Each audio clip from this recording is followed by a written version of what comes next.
These are tales of danger and the pursuit of endless riches. Adventurers and heroes from all parts of the world charging into the unknown, setting steel and magic against the most impossible foes, with each time wondering if this would be the last.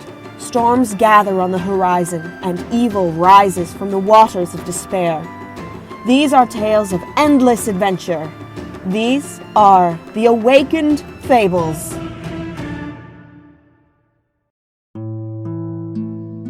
In order to confront the Necromancer in the valley below, the group attempt to move through the crypt of the Midnight Sun, the resting place of the Monastery of the Sun Soul. Having cleared the undead from the grounds of the monastery, the group discover that the crypts have their own defenses that have broken the power of the Necromancer. Upon entering the crypt, the group had to slowly find their way between the floors, defeating the undead that had survived the defenses, and discover that an immense infestation of strange mushrooms in the lowest levels have impeded their progress. Welcome back, ladies and gentlemen, to the Return to Esturan, which is part of the Awakened Fables universe. I'm Dungeon Master Sam, and with me we have the full complement of players, Addison, Luke, Michael, and Rob. As of our last session, our players were able to successfully complete the Stairway of the Midday Sun, which was the crypt for the Monastery of the Sun Soul. In doing so, they nearly had got themselves blown up, I believe, at least 3 times before they were able to successfully make their way out of the crypt and into the valley below the monastery. At the current time, they are within the... Let's have a look. Baronry of Morlavat, and they are currently heading towards an immense construct that they were able to see from the windows of the monastery's main sanctum. Now, in between this session and last session, all of our characters have experienced a level up, so I'll be going through the every player, and they'll be able to advise us what they've chosen to done with their particular character. Let us begin with who is listed first on Roll20. Michael, what level up and benefits have you provided for Nero? So Nero has now gained his 7th level of monk, as well as being a 4th level. He's 4 levels in rogue, and he's been following this way of the unveiled path, but not really having any guidance. Last week, after spending the first half of the adventure simply studying with the monks, he's now finally got his learned some of the inner secrets of the way, and he now has stillness of mind to protect him, stillness of mind and evasion to protect him against his 2 greatest threats. Stillness of mind protects him against Tinkrit's charms, and evasion protects him from Ciruimon's fireballs. So what you're telling me is that you feel your greatest threats come from within the party. That tells me I need to up the difficulty level. I feel that they have payback owing against me for my Nat 1 assistance to them. Fair enough. All right, in that case, speaking of the devil, Rob, how has Tinkrit wisely spent his level up? I'm not a devil. Just because I have an imp familiar doesn't mean that I'm the devil. Yes, he's chosen to continue with Bard in his Swords Bard, and so he's basically improved a couple of things. Which, like, what is it? The Bardic Inspiration goes up to 1d8, and also he gets Bardic Inspiration every short rest now. So, and he's looking forward to next level, which is 2 attacks. Excellent. So in that case, he's going to be doing a cat nap every few minutes, just like Solturum. That's right. Alrighty. Coming up next is Ogre. Luke, what have you set out for Ogre? I've invested another level into Fighter, so now I have multi-attack free, because I just wasn't hitting enough people already. Oh, okay. So that's a minimum of 6 strikes per battle, because I'm assuming that you're immediately going to be applied with haste every time. Probably. Haste. Oh, okay. Go ahead. Yeah, it's going to be fun. Excellent. Well, who doesn't like hitting things more? All right, and coming up next is Solturum and Luke. So, Luke, you not only got a level up for Solturum, but you also got yourself a handy-dandy little spell as a reward for being the MVP of last session. What has your level up been, and what is this spell that you have learnt, and how? Well, I've leveled up in Sorcerer, and I have focused on controlling my innate magical power, and have learned to control the storms, and learnt the spell called Stormrage, which is a 6th level evocation spell, which takes 1 action to cast, and then for 1 round following that, I am able to fly, have a fly speed of 50 feet, and I have a resistance to lightning and thunder damage, wind, and after the first round when I cast it, I get to hit creatures with an attack of lightning that does 66 damage. So yeah, I've also in level up, I've learned Disintegrate. Ooh. Very nice. So we're going to zap and dust everything. Yeah. All right. So for all of those viewers among us who are going, Stormrage isn't an actual attack, you are correct. Stormrage is a special spell which has been provided to us courtesy of the Complete Tome of Spells. It was originally a spell back in the old D&D supplement of the Pre-Spell Compendium. Specifically, you channel the power of storms, causing your eyes to glow white and static electricity to crackle all over your body. For the duration, you gain a fly speed of 50 feet, wind does not hinder your movement, and you have resistance to lightning and thunder damage. On each of your turns, you can fire a lightning bolt from your eyes at creatures you see within range, making a ranged spell attack. On a hit, the creature takes 6d6 lightning damage. If used at a 7th level or higher, you inflict an additional 1d6 lightning damage for each spell slot above 6th level. Now, he casts that on his first action, and so long as he maintains concentration up to 1 minute, this is a mantle that he can keep going for functionally at least 10 rounds. Damn. Yep, it's a good spell. Not as slightly busted as the previous spell, but the other spell he wanted, but it's a good one. All right. And fortunately for everyone involved, he's not a Storm Tempest cleric. And he's on our side too. All right. And lastly, Addison, where has Morkan spent his XP? Morkan's been communing with his god Morsilla, and she's given him the ability to, with every single one of his attacks that land, it does an extra d8 radiant damage, no matter if I use Divine Smite. So permanently I get an extra d8 damage to my attacks, and then plus whatever my Divine Smite does. Yeah, perfect. All right, well, that seems fairly straightforward then. All right, well, is there any additional things people want to provide to us before we jump into the story? Yes, Tinkrit has also managed to gather to himself a shield guardian. Ooh, how do you do that one? With the shield amulet. Well, that is fair enough. Ask a silly question, get that answer. The Master's Amulet, which gives him a shield guardian. That's what. All right, and where did he pick that one up? He pried it out of the dead body of the monk. Excellent. But no one else was looking. As you could share the spoils, but nah, you're a rogue. You're fine. Morkan also got a special item. He got a necklace of prayer beads. I think he must have found it when Solturum blew the top off the crypt. It landed straight in front of his feet. He picked it up and, oh, what's this? Put it on his neck and still wearing it. Fair enough. All right, and what does the necklace of prayer beads do?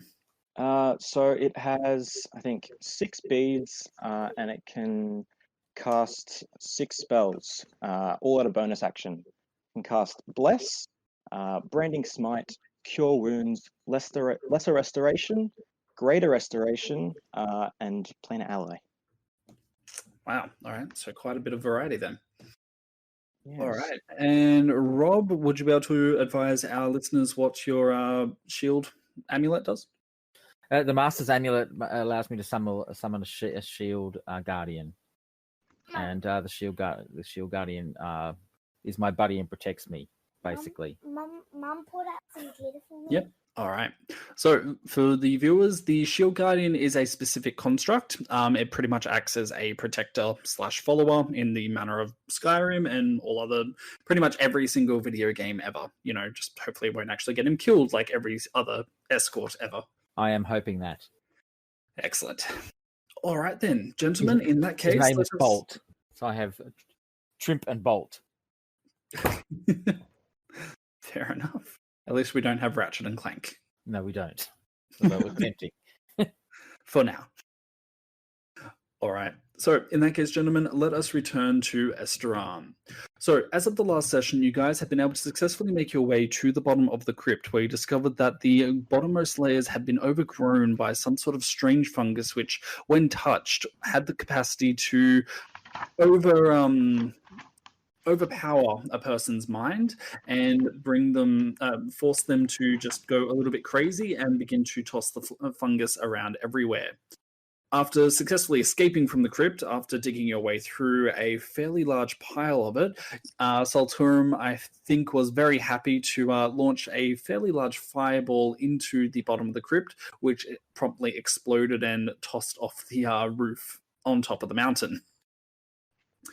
From there, you guys are now in the wilderness at the foot of the mountain itself. It is just after sunset, so it is currently dark. What would you like to do from here? All right. Who wants to take a nap? Anybody tired? I think it's an excellent idea. Agreed. Have a song of rest on me. I'm good to keep going. You're always good to keep going.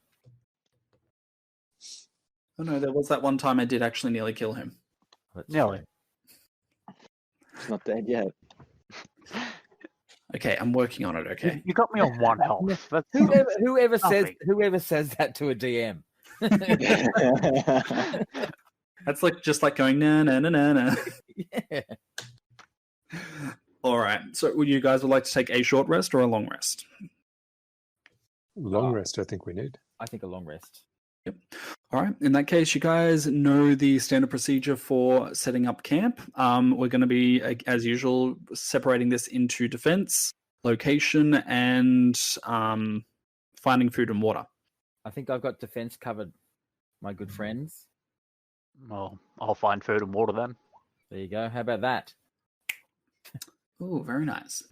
All right, so Tinkrit is going to be casting a spell called Leomund's Tiny Hut. For those who don't know, everybody needs to remain around him for a total of 1 minute.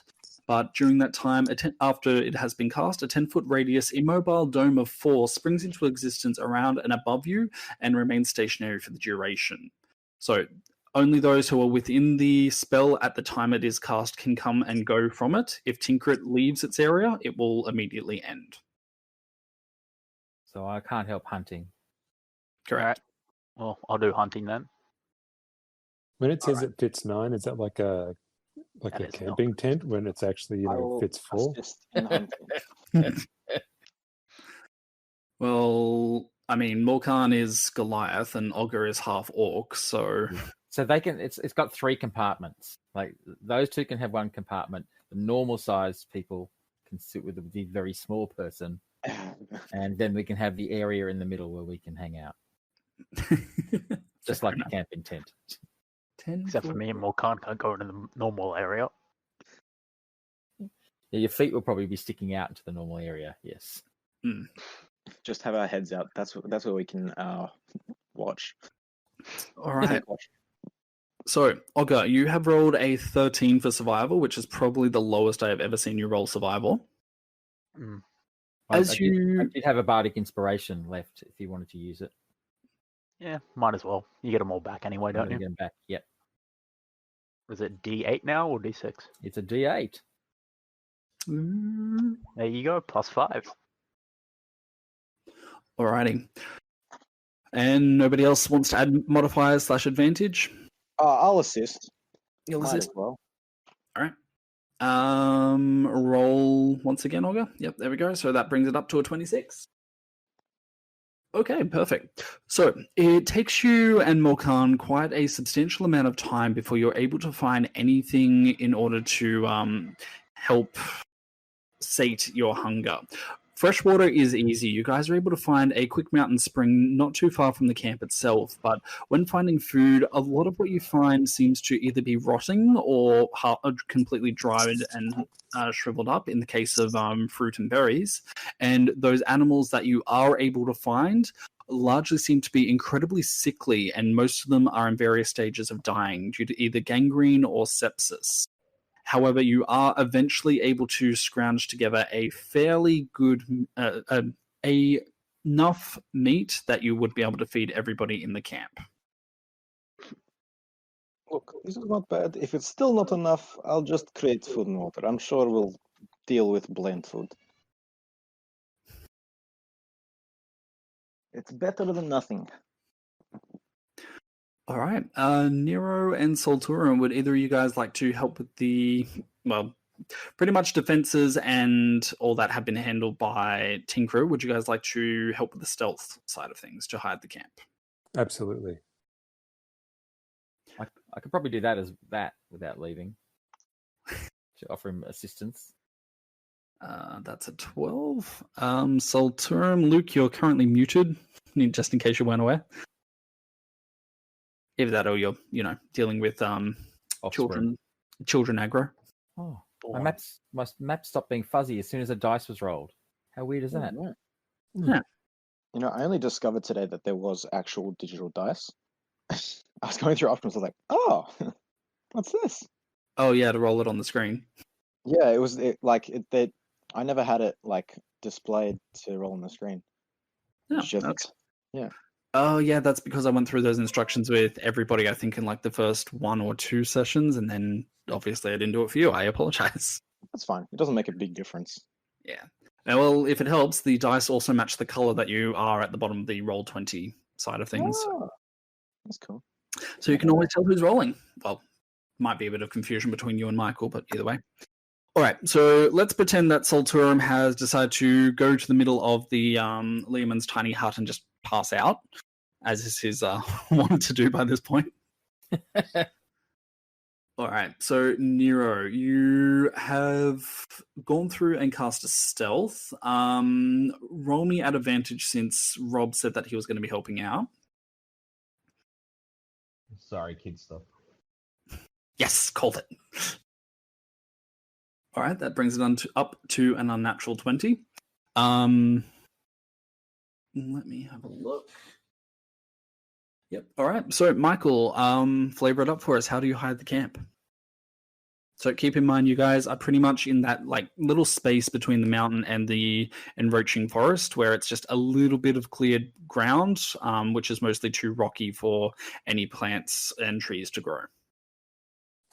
I think I've used my stealth abilities to find the right place to put the tiny hut, because it's rather than trying to disguise the tiny hut, I found a small crevasse, and then work with Tinker to clear the area and set ourselves up in this secluded spot. Yep, perfect. All right, so in that case, let me have a check and roll one thing, which is probably going to make you guys paranoid. No more than normal. Well, that's true. 16, excellent. All right, so it happens very gradually throughout the night. You guys are very safe in your current location, hidden away in the crevasse, but over time, Morkan, regardless of when you take watch, and you begin to get tiny little pinpricks of awareness at the very edge of your ability to detect the local undead. And that particular awareness begins to seep through into your dreams as well. By the time you guys wake up in the morning, you are unable to detect anything around you.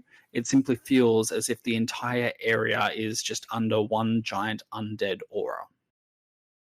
Okay, guys, I'm not getting good vibes from this place. Bad vibes. Yes, it sounds that way. All right. So when dawn breaks, It is fairly sour-looking weather. You guys can see that up above your heads, the sky is currently clouded over with a very angry collection of rain clouds. It isn't raining at the moment, but it does seem to be threatening to. There is also a very chill wind, which is coming from the mountains themselves, probably the last remnants of winter's bite being carried along them. Right. Well, continue on down the hill. Yes, I think continue on. Fair enough. All right. So, you guys, I would recommend doing a quick survival check in order to orient yourself and begin to head towards the construct. Okay. I'm pulling it up now. Give me a second.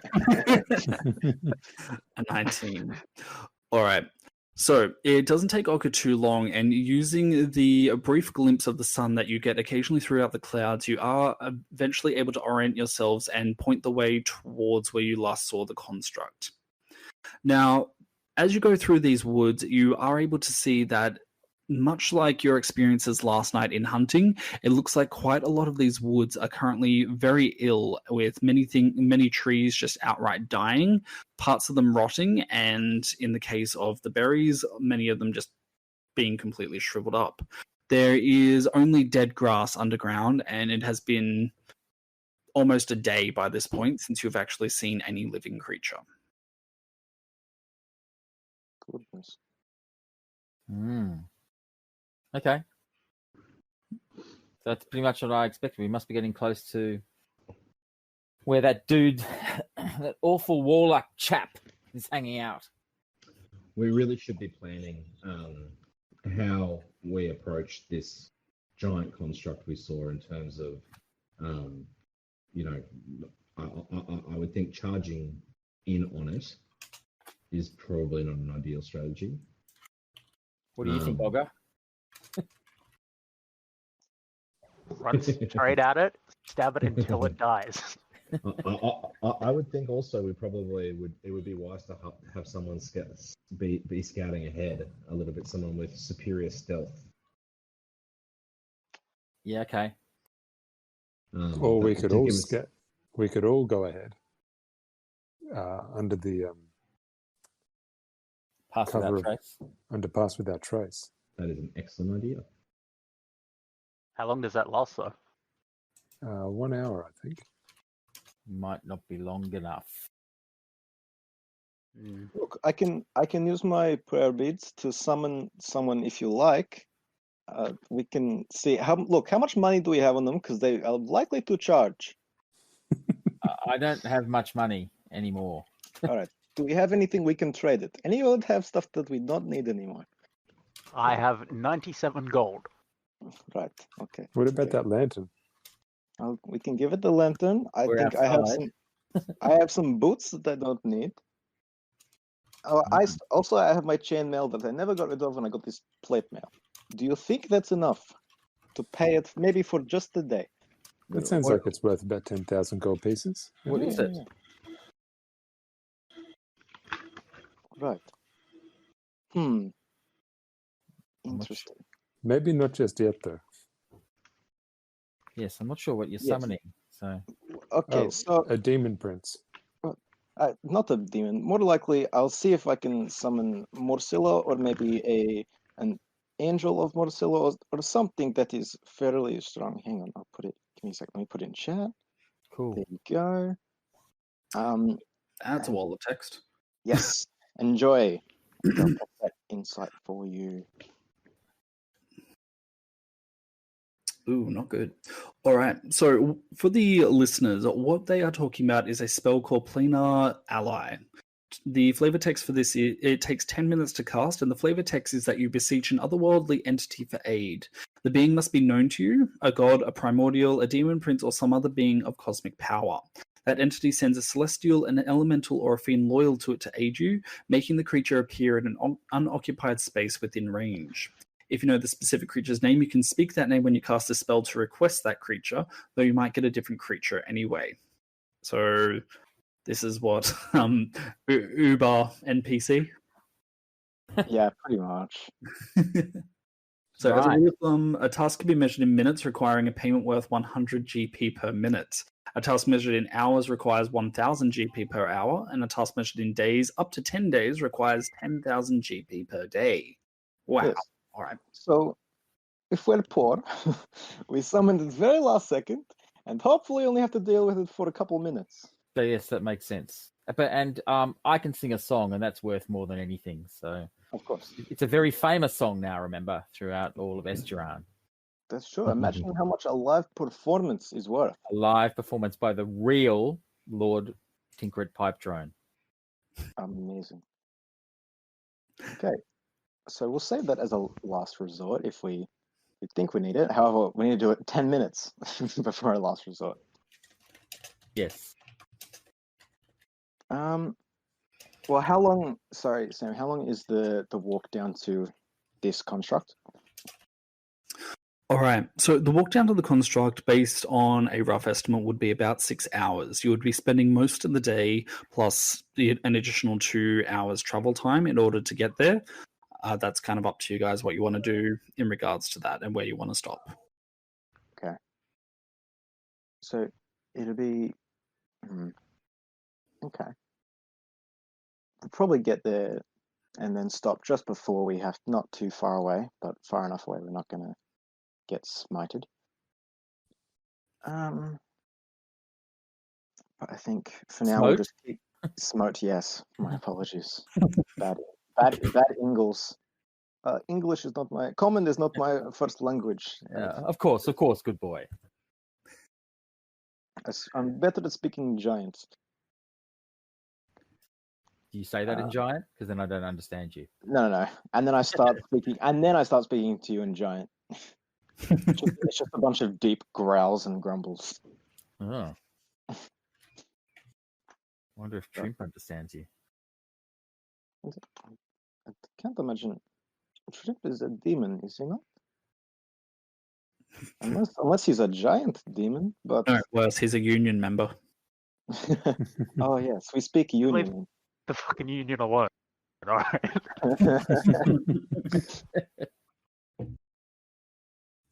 The party, united, will never be defeated. We're uniting against you. You realize that, right? No, why would you do such a thing? Oga, don't tell him to his face. All right. Would you guys like me to shortcut the travel time, or would you like to keep planning? Let's shortcut the travel time. We'll plan on the fly. So should Tinkrit and I scout ahead until we can see something that we need to be, and then scout ahead till we see trouble, come back, and at that point, we all sneak in. Wow. Wow. And I think, again, we have a new record for the lowest stealth roll that Tinkrit has ever rolled, having rolled a 2 followed by a 3. What the hell happened there? RNG, right? What's going to happen next, guys? Guys are going to roll nature and get nat 20s? I could. Hang on. Never mind. Still shit. You tried. You still only got a 10, which I think is still Yeah, a I got one. Nope, there we go. Olga just rolled a nat 20. In nature. We should stop tempting the RNG, huh? So you stashing that? Nope. I'm going to cash that in. I'm going to cash that in right now. What do I get? For a nature. Ooh. Is it going to rain soon? You said that there were big clouds. All right, what can I give you for a nature? Let me just... Actually, I think that's also pretty much one of the lowest we've seen Nero roll for stealth as well, with an 18. Still ridiculous, but, it's an 18. On the other hand, 13 and 14 from Tinkrit, who gets a plus 11 to stealth. And advantage. All right. So rubbish. So, flavor it up for me, guys. What is your decision, and how do you advise the party that you're scouting ahead? So Tinkrit and I think that everyone keeps proceeding, but just going a bit slower than usual, going a bit more cautiously, whilst Tinkrit and I race ahead. And clearly we've gone a bit too far, maybe because as a monk, I move 45 feet, and as a halfling, it's just those little legs are struggling to keep up. So he's a bit noisier than usual, but still quite stealthy. Yeah, so still relatively stealthy, but perhaps Olga's told me something about nature, so of this area that might be able to allow me to have another role. I don't know. Give me a moment then. Olga's found a shortcut through the trees. We're gonna go down the shortcut. You guys go ahead in the other way.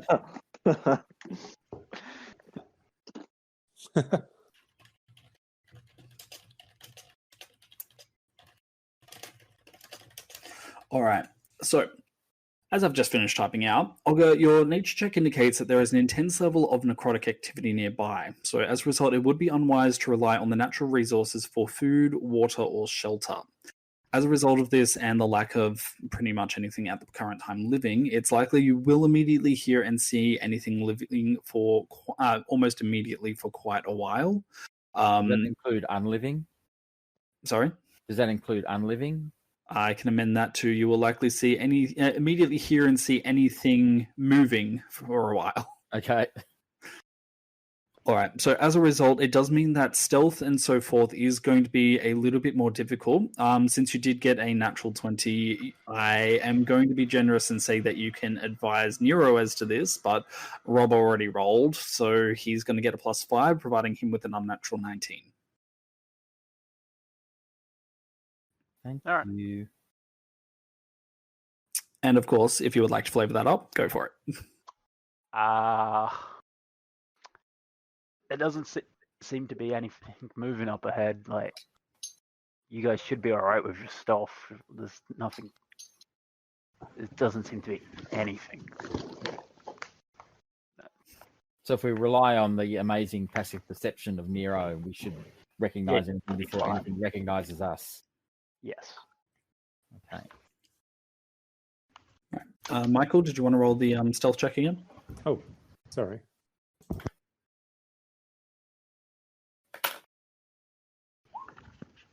No, you don't. Definitely not. He did want to, but Apparently, we're doing a reverse session, so everything you're bad at, you're good at now. All right, guys, I'm healing. I'm healing you all today. I just want to see what my nature check would be. I'm the healer now, all right? Oh, no way. All right, I'm gonna start doing dex checks. What's my stealth? It's at disadvantage too. Still not great. Hang on. We're at disadvantage. You got so excited. Yeah, look, man. I don't know. Maybe it's just you guys. Do I learn anything from my amazing nature check? No, you yourself said that you were only rolling it because you were curious. Oh, I heard you. Oh. Who am I at? Olga, I'm assuming that you're not getting the additional benefits of your 20? Yeah, I'll stash it then. Yep. Cool. All right. So, as previously mentioned, because everything is currently dusty and dry, it makes for a bit more of a difficult time between Nero and Tinkrit, and the two of you set off into the wilderness, creating quite a lot more noise than you're currently accustomed to. In particular, even as you begin getting closer to where you assume the construct to be, you notice that the grass itself, as opposed to being just dead and brittle, seems to have lapsed outright into simply a dust. Directly below you is simply the surface soil, as well as presumably any seeds, which likewise seem to have also been drained of any life. Yeah. Now, as you begin to scout forward in the distance, guys, roll me a just flat nat 20, and we'll see which of the two of you find it first. And that's just a 20. That's a 9 from Michael. And a 14 from Rob.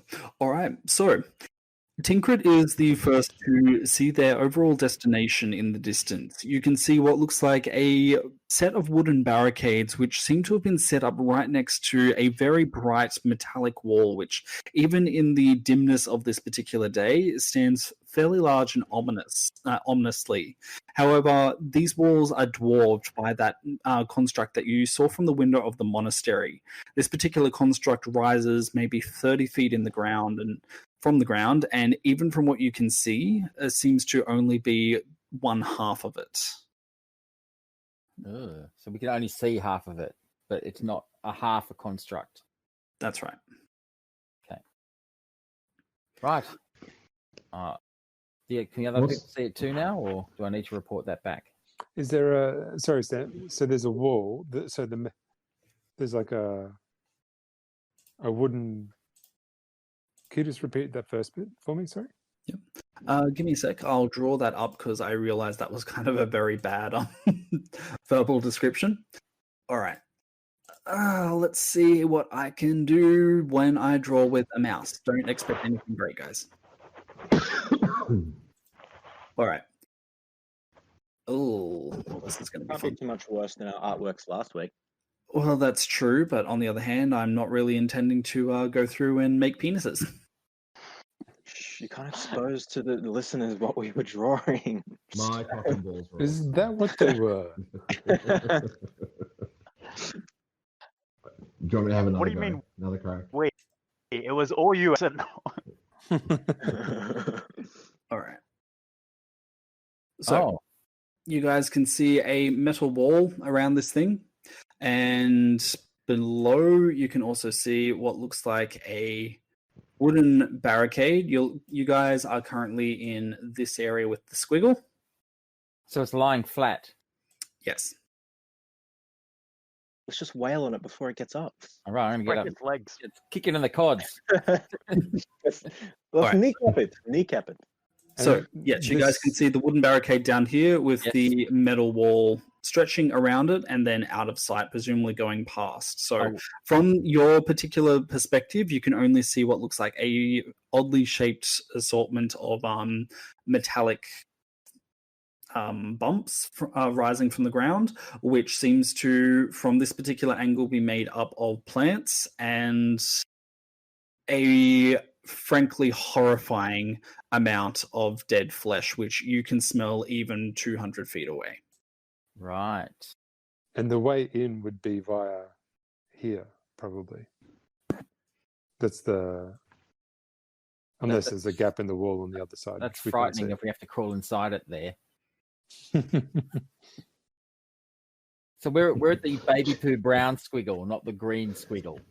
Do you remember that Thanos joke before Infinity Wars came out about how they're going to kill Thanos? I without climbed up them? his asshole. All right, guys. Okay. All right, everybody. I know what I'm going to do. All right, we're going to summon my planar ally inside of it. All right. So, Nero, I'm presuming, would you and Tinkrit be going to the wilderness from separate areas, or would you be going together? Together, I think. Together? All right. So, yes, you're going to be able to see the same thing that he can. Can I get active perception checks from you guys?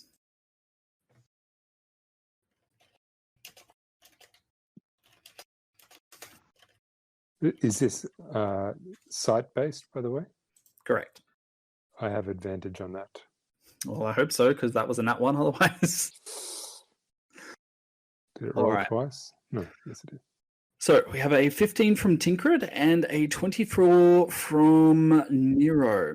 All right, so I'm going to start with Tinkrit. What you both can see, aside from the initial structure itself from this area, you can see that the immediate area around it seems to be a fairly large field, which begins to eventually give way to the forest itself.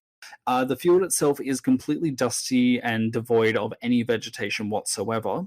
However, your eyes are drawn to small moving specks, which seem to be a variety of... It takes you a moment for your eyes to adjust, but you are able to confirm that it looks to be numerous groups of peasants who all seem to be currently guarded by at least one guard in formal armor.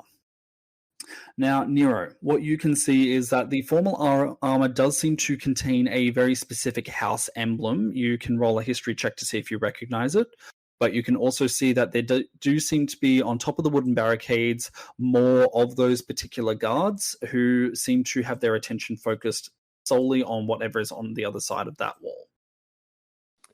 I'm no good at history, and I probably wouldn't recognize it. Could I just quickly draw it so that I could then show it to someone who is better at history? Sure. Roll me a quick, let's say, dexterity for that. Just a flat dexterity. Yep.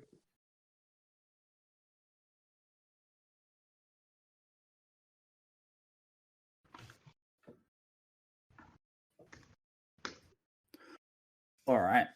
So Nero very quickly begins to sketch a small sigil in the dirt. Rob, would you like to do a history check, or would you guys prefer to get back to the group in order to advise as to your findings first? Rob, you are muted. Sorry, I had the kids poke at their head in the door. I was saying if it's House Cunard, then I'd absolutely know it. If I don't, then then I'll roll. Well, we'd know Freeze, Connard, Foxhall straight off the bat. Yeah. So. It is none of those houses. Oh well, I'm going to give it a try anyway because it's topsy-turvy world tonight. 15. All right. Very nice. All right. So it takes you a very quick moment to recognize the sigil, as it is very badly done, being done by a stick in the dirt. But you are eventually able to recognize the symbol of House Morlevart. Just a sec. I'll put the spelling back. Yes, Voldemort. I remember that one. Voldemort? Yeah, that's the house that we learned about very early on in the campaign. I'll just so we learnt that the Necromancer may be from a noble family that grows vines in the central region. Morlabat, Morlabat is how I wrote it down. He was a child kicked out of the capital for dabbling in dangerous spells. Ah.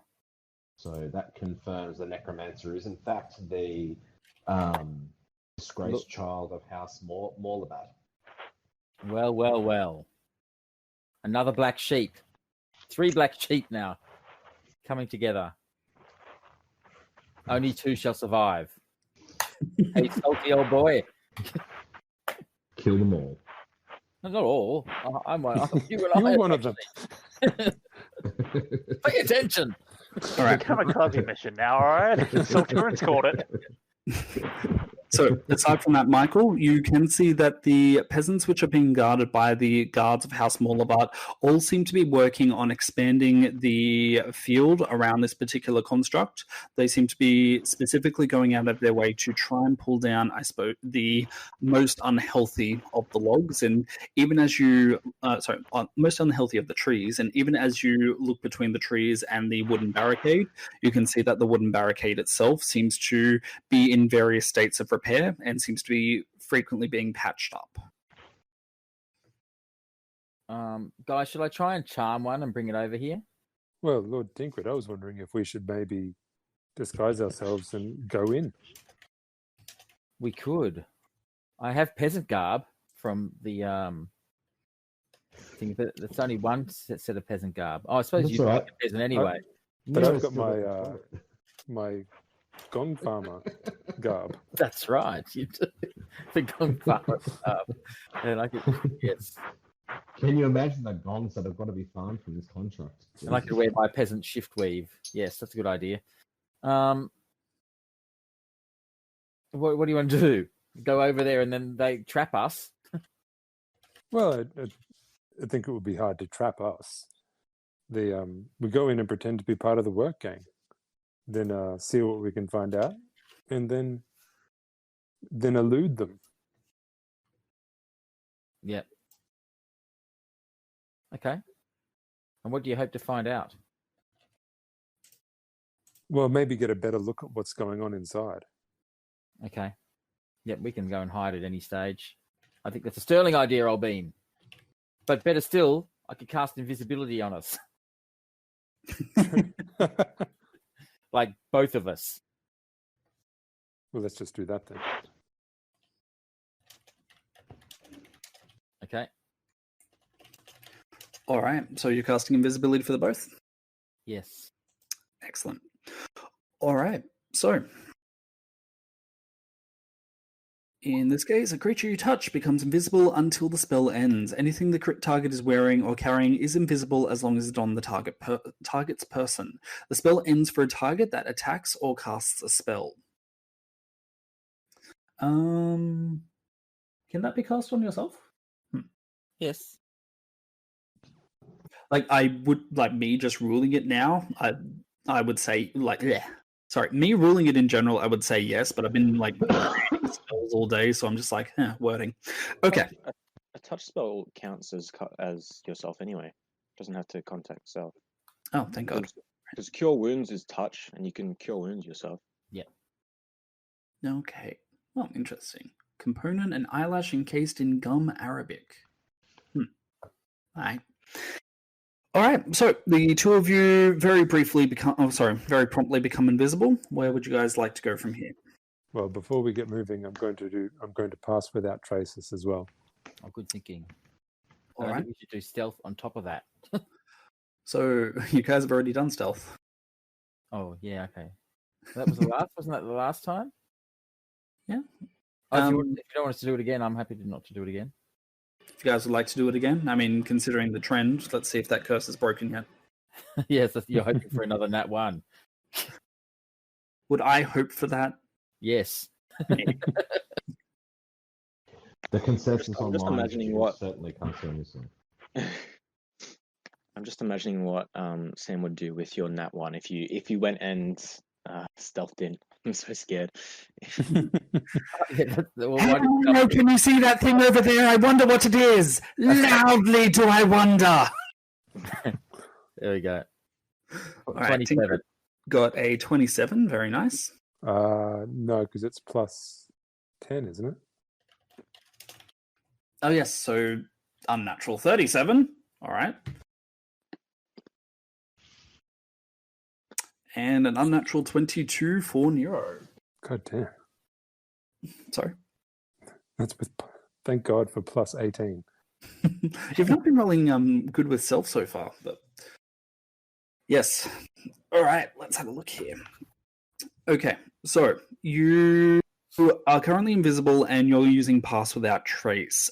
Flavor it up for me, guys. How are these two working together? We want to take care of vision as well as sound. And in Nero's case, smell. Because he's wearing the goon farmer. Outfit still. So Pass Without Trace is assisting the invisibility. Nero? That's I think even so not only will we be invisible to like at this point even true sight and things like that, it's even magical wards which would be able to see through the invisibility just don't have a chance.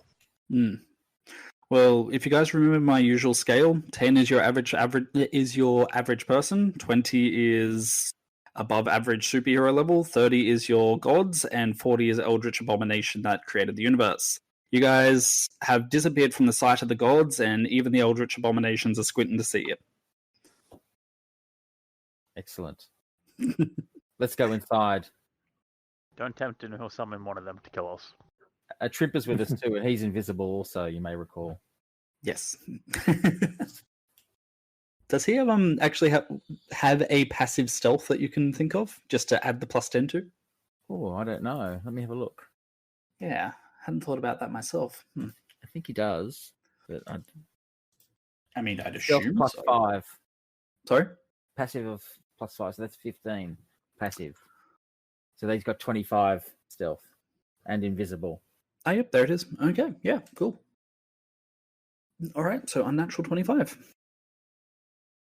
All right, so you guys begin to creep forward across this field, and As you approach the metallic wall, you guys can hear various scratching noises, even from about 50 feet away, and on the occasion, a dull bong, which sounds out every so often. It sounds like the sound of something hard ramming into the metal wall itself. As you enter the field, you can also see a variety of the groups of peasants as well as guards, and as you approach the barricade, you are definitely able to confirm that the wooden barricade itself seems to be very regularly replaced, as parts of it just seem to be outright becoming dust and rot at a largely accelerated pace. Okay. Would we see any action, like people actually doing things or building this construct? You can't see beyond the particular barricade, but on top of the wooden one, you are able to confirm that there are at least 5 arches that you can see from this particular angle. And as you begin to round it, you can see more arches along this particular wall for a total of 15, with all of them currently training their crossbows, at the middle of whatever is containing this particular barricade. There is a fairly large gate, roughly created, and seems to be made out of metal as well, so it's a little bit sturdier. But there, between the gaps, you can see what looks like a collection of more peasantry, all of them who look in various states of exhaustion and presumably sickness. Is that so? Trimp, before I say Trimp, have a look over the barrier first. So before we walk around to here, oops, the red dot here. Yep. I get Trimp to. Could we climb the metal wall? You may be able to do so.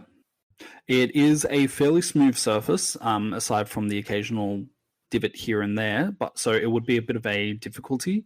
But if you want to do a athletics check, at advantage if you have any climbing gear, then you'll be able to do so with a roll of 18 or higher.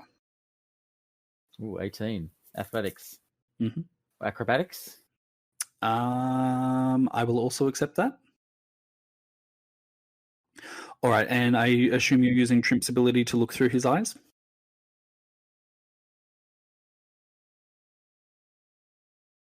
Oh, muted. Yes, I am. Sorry. It's all good, you notice quickly. All right.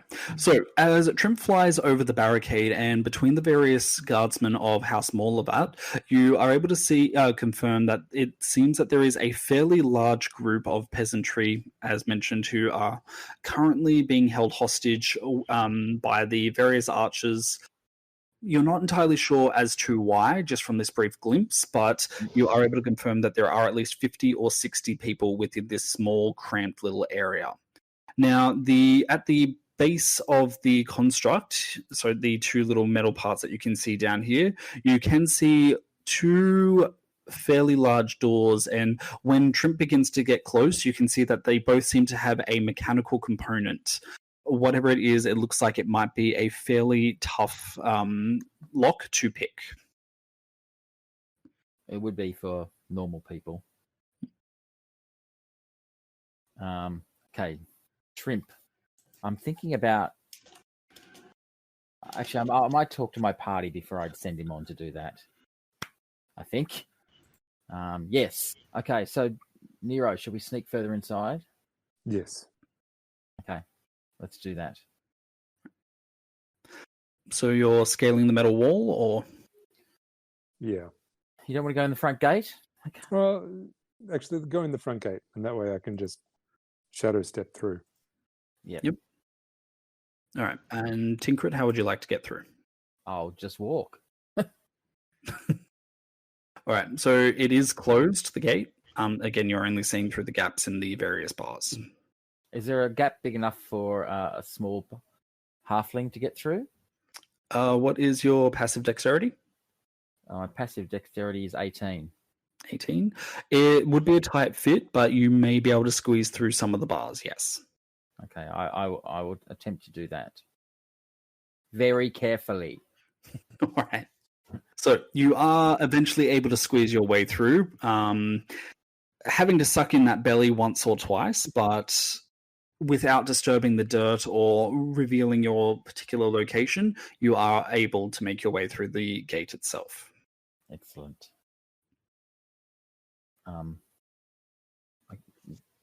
With Nero, then we go towards where here are we?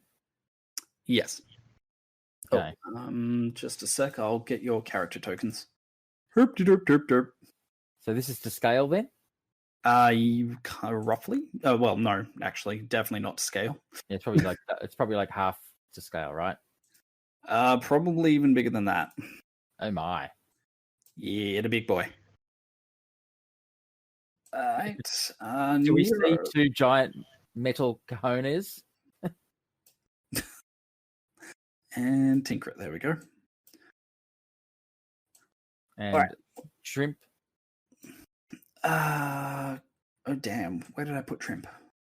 And do you have a construct for me as well? But the construct is back with the baby poo brown over here with my.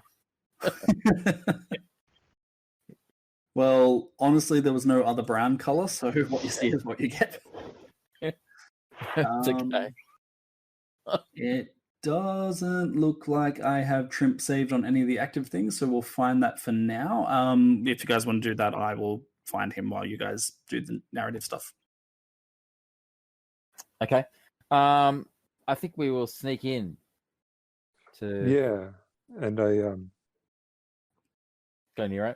it feels too easy, but I just shadow step my way through. Maybe I could shadow step my way through and open a gate. Oh, that's a shame. Should I roll up? Okay, guys, you're kind of interfering with things right now. This is why we cannot have nice things, and this is why I tell on you to the listeners. Alrighty. So when you have a look around on the inside of the courtyard, you can see that directly across from you, about here, there are further gates which lead directly into those locations. But aside from that, it seems that this entire open-air courtyard has just been turned into functionally one large camp for everybody to pack in and sleep.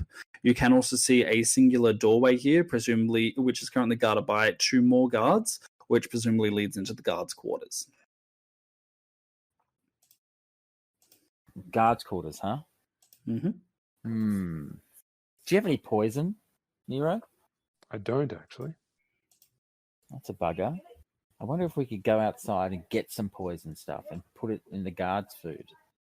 Shrimp could drop it in there. Like it's probably like a big cauldron where they cook their food. We can make them all very sick.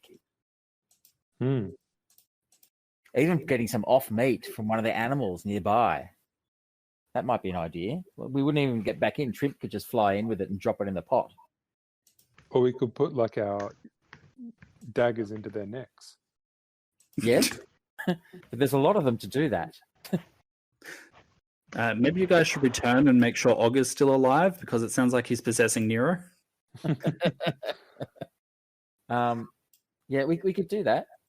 But I was also thinking like for Shrimp to go around and start like just nicking the crossbow strings. Yeah. So when they try Sabotage it. Sabotage all their weapons. Oh, I like that. Make them sick. Yep. What do you think about that idea? Yeah. And maybe even break the lock. If we could see if we couldn't weaken the wall somewhere, or even just set up some ropes or something to make it easier for the rest of the party to gain egress later once we've met back up with them. Ingress? Ingress. Yes. No mobile games here. I'm going to send Shrimp off. Shrimp, do we see one of those pots for cooking food and stuff, by the way, Sam? None out here. It looks like there is a bonfire about there, which presumably might be used, but you can't really see any sources of food which are provided for the peasantry currently within the walls. Okay. Right. Well, they will cook at some stage, and I think it might be best if we snuck up at night anyway, wouldn't you say? Yeah. was just going through my backpack to see what I had here, but Yeah, it's a good idea. I've got a whole bunch of caltrops, which that I don't know how good how much that's going to help us. Yes, fishing tackle. That's not going to help either. Although in the cartoons where they use the fishing rod to lower something into something. Oh yeah, we could try that. Okay. Stereotypical with that one. Yeah. All right. Do you want to do some more investigation around here, or I think we go. I like the idea of going through and sabotaging, even if we just steal their arrows, empty their water out. It's even just take their food. Should we defecate in the water? Oh, what if we what if we fermented a riot? Oh yes, we could do that. We could throw things at the guards. Yeah. Is that classified as an attack? I wonder. But then, even if we just took away all the food, so then the guards had nothing to feed the workers with, they might rise up. Yes. Guys, roll me an insight quickly. Was that quick enough? That was very quick. All right. So I'm presuming that the two of you are making these particular plans and communications in a secluded corner. Yeah. So the two of you, even as you have a look around, you can see that the various people around you don't really look like they'd be capable of forming a riot. For the most part, most of them don't even look like they might be able to stand up. And in definitely one or two cases have actually died in the time that you've actually been in this courtyard. Not good. New plan. Yes. No riot. But the sabotage is probably good. I think. Are their crossbows loaded? All of the current archers do have their crossbows loaded, correct. I wonder if I can get Trimp to fire one. I could pull the trigger of one.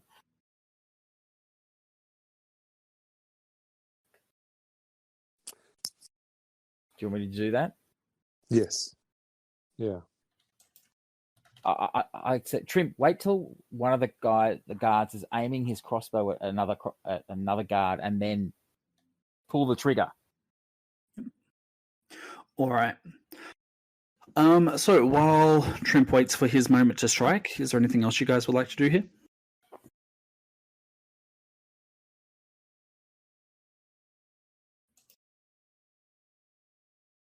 No, I feel like it's a wasted opportunity to not light a fire somewhere. It is. I agree, and I have an oil flask. As do I. So let's set this the wooden palisade thing on fire. Yeah, I suppose they wouldn't know we're around. Hmm. Let's get out of the palisade before we set it on fire. Is there a way we could do? No, maybe we can, because I had to squeeze out, and I don't want to do that again. Just in case. Surely I could start the fire and then just shadow step out. You could. So you get we set it up. Okay, I'll get out. You get out. That's a good idea. Yep. Okay. Let's do that. We do that, Sam.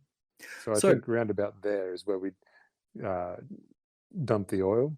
And the plan is dump the oil, Tinkrit gets out of there. Once he's out, I light it and get out as well. Yep, no worries. All right, so with that particular plan in motion, you guys begin to set about spilling the oil and pretty much causing some mischief around the guard's hut, all in preparation for you to set the fire.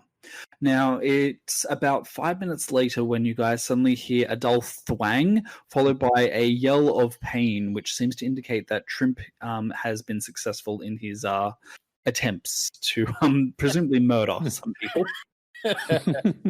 Good work, Trimpy. Even from outside, you guys can hear various yelling. These ones seem to come from fairly healthy people, and as a result, you assume that these must be the guards yelling as opposed to the prisoners / peasantry. Okay. We get out of there. All right. So you get out of the guard's room and stealthily move your way over to the gate. For this one, can I get an active dexterity as you move through? I also tried to steal all the arrows. Do you want me to slide a hand for those? Yes. As many arrows as I can. Yep.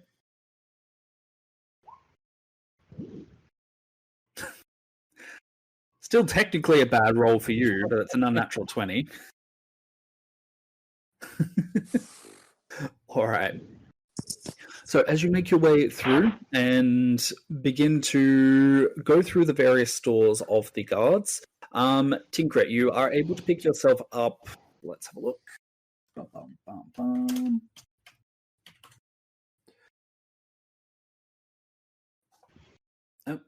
Oh, wow. All right. So I rolled a RNG for 25. You apparently managed to get 5 crossbow bolts. It's useless. Wow. So I'm going to say 15, just because Jesus. Thanks. Yep. Thanks. And for Nero, let's 1d10. Nope, that's not how I do it. Wow, I derped. And you managed to pick up 8 bolts of your own before in between the guards looking around to figure out exactly what happened. How many more are left, do you think? Crossbow bolts? Yeah. As near as you can tell, each of the guards seems to be packing at least 10 each. So we were picking the pockets of those guys while they were looking around. Correct. Shall I give it another go, Nero? See how many more I can steal, or should we make our way out? I think we light the fire and get out of here. Okay. I put the arrows where the fire's going to be and sneak out. You wanted a dex check, right? That's right. So the guards are on search, basically. And with a 24, you have no problem sneaking your way through that gate. All right. And Nero, presumably you just shadow step your way through? Yeah, that's right. Okay. So yeah, you're fine. No need for a roll from you. Sorry. So just to be clear, there's like the hut and there's all the peasants lying around in these areas. Nope, just in down here. So we didn't actually go into this area? Nope. Trimp, when he's flying around, did he look into that area? Can I spend a moment? I'm happy to tell you if you want to direct him to do so now. Yeah, I do. Yep. I won't go away from here, so I'm still within range of him. All right. So, as you guys make your escape from the smaller barricade, Trimp does a quick flyover of the particular of the construct that's going along here. What he can see is well near 200 undead littering around this entire courtyard area. The majority of them seem to be mindlessly pounding away at the construct, and he's able to ascertain it looks like they seem to be under strict instructions to actually be building the construct. However, it looks like some of the undead are also near the walls, and Trip is able to ascertain that the ones who are near the walls are seem to almost unnaturally be following the movements of the various peasants and guards as they move around the outside of the perimeter. In what way? Like a way they want to eat them, or? Sorry, say again? In a way that they want to eat them, or in a way that well, I mean, why are they looking at the peasants and the guards? Like they're hungry? They are looking at them quite aggressively. If you want to roll in insight. Oh, okay. This probably won't go well, but who knows with tonight. Hey! Natural 20. All right. And you're saving the one? Saving the 20? Yeah, I'll save the 20. Yep. All right. So, something about the fervor with which the undead seem to be prowling the outside the perimeter, following the peasantry and the guards, doesn't ring right to you. And it takes you a quick moment before you come to the horrific realization that it looks like these undead aren't necessarily paying attention or sensing them through any particular method or sense that has been left to the undead corpse. It Mhm. seems that they are actually beginning to follow them by their life force. Oh. So they can't actually see them, they're just kind of feeling their life force. That's right. Ooh. So, in particular, you briefly have a moment of horror as you realize that you have been shielded from most mundane senses, but even as Trimp has a look around, it doesn't look like any of the undead seem to have specifically gone and followed Nero or your own movements outside of the perimeter. Oh. Interesting. Does my insight tell me why? You suspect it might just be that you have both hidden yourselves so absurdly well between the invisibility and the pass without trace that they may not be able to detect you through one method or the other. Right. Okay. Is there a gate or anything between where they are and the guards? Yes, so these red lines here, basically there are 2 gates leading into the inner courtyard from the central of the wooden barricade. Fortunately, I Can don't... they be sabotaged at all? Yes. They are incredibly heavy metal gates. It looks like they aren't really being used all that often, presumably only being opened up when one or more of the previous inhabitants of the wooden barricade joins the numbers on the undead. And they're locked? Sure. Sorry? They're locked, are they, did you say? Correct. I think I need to go back in. All right. Nero, do you think I should go in and pick the lock and we can try and get these things to come and kill the guards? Yes. And we set the fire at the same time? Yep. So keep in mind, it isn't just the guards. You also have the peasantry in here as well. The greater good, my friend. The greater good. They're all dead anyway, basically. You'll be right. Yeah, most. It's the lesser evil. What's your lockpicking sleight of hand, isn't it? Yes, it is. Yours is plus something silly. Plus 16. Yeah, mine's only a plus 8. So. Plus something silly is now the official wording for it. All right, shall we sneak back in? Yep. All right. Well, I'll use your 24 from before and allow you to just probably line dance your way back in at this point. Thank you. All right. So you sneak your way over to the gates. Like the doors that you were briefly able to analyze through Trimp's eyes, you can see that the gates in particular seem to be made very heavily and quite well, as if they were expecting to be used to protect against something heavy from the other side. You will be able to do this, but it's going to be a tough roll. Okay, and do we think that Shrimp will be able to push it open if I unlock it? He doesn't... Oh, wait, just a sec. Let me double check on Imp stats. Imp stat has a 6. No, Trimp is nowhere near strong enough to open these gates. So what if I were to help Tinkrid pick the lock, thus thereby hopefully giving him advantage, and rather than doing the one near the guardhouse, we do the one on the other house, on the other side. So then we unlock it, or Tinkrid unlocks it. I go over, set a fire, shadow walk to the other side, push it open, and then bamf out again. That sounds like a good idea. So I can unlock it and get out, and then you can do it. Good thinking. Yep. All right. So in that case, Rob, roll me sleight of hand. All right. So 9 turned into an unnatural 25. Can I give him advantage? If you would like.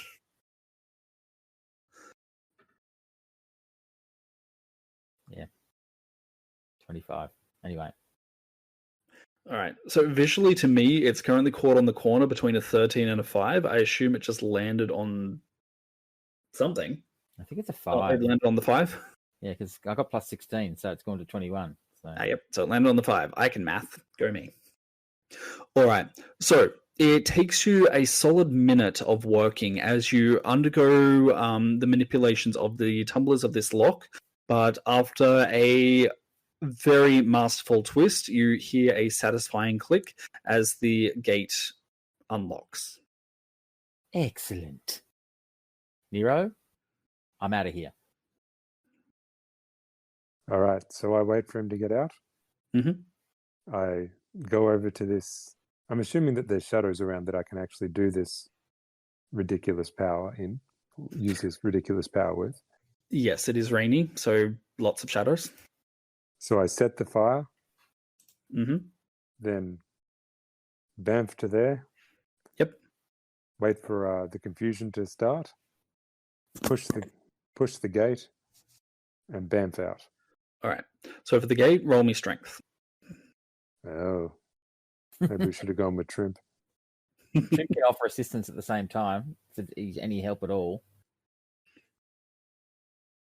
Did that roll? It did roll with a 15. Very well done. All right. So it takes you a moment of straining before you put your whole body into it. There is a slow creak as the gate seems to almost fight against you before you give it a full shove and it sits halfway open. Presumably, as you presumably bamf out immediately, and even as you do so, you can hear screams of alarm and shock as the peasantry realize that the gate is now open for the undead to come through, and even from this vantage point, you can already see at least 5 or 6 of them bolting towards the gate. And it seems the guards are likewise not thrilled by that either, as they are beginning to panic and scrabble around for their weapons. As they do that, Trimp flies from guard to guard and undoes there and clicks the trigger on their crossbows. Yep. As many as he can. So, in that case, that sounds like an action scene waiting to happen, but Nero just bamps out of it and down to here. All right, so what would you guys like to do from now? Presumably head back to everyone else? Yes. Yep. Alrighty.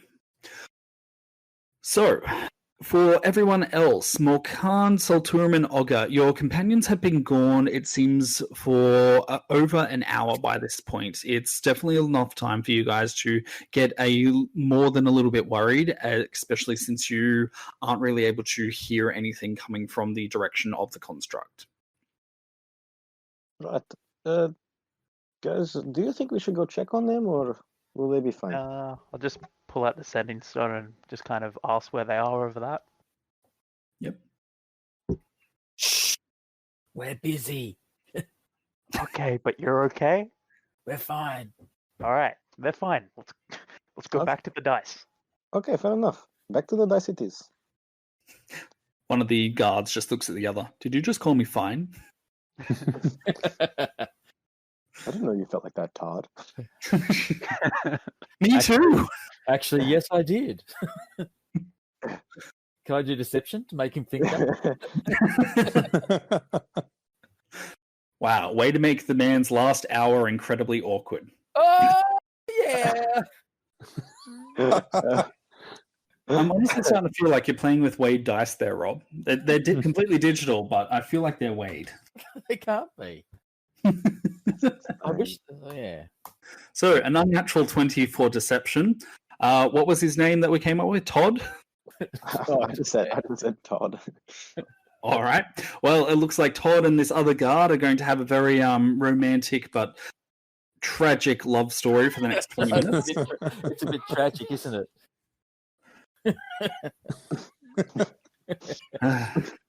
Very Even in the tragic. darkness, love blooms.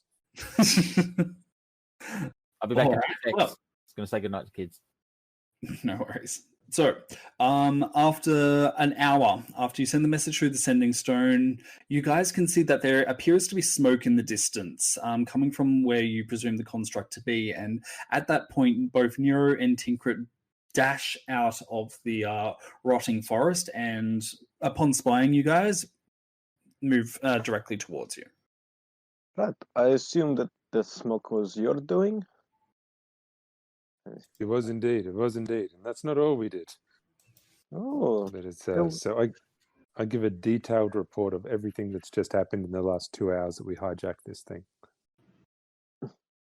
my goodness. So should we run in now amongst all the chaos and just start killing? Is the front gate open?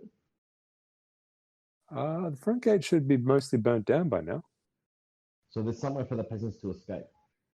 Yes. They can barely walk. They are not escaping. They were like this when we came here, honest. It's a sort of planar travel in a way. But they're just going to a different realm. Oof. Ooh. You're terrible, Nero. Can you just change your alignment to evil? Well, No, I I mean, think- you know, I'm fairly sure Tinkrit is neutral and he's the one that technically initiated all that.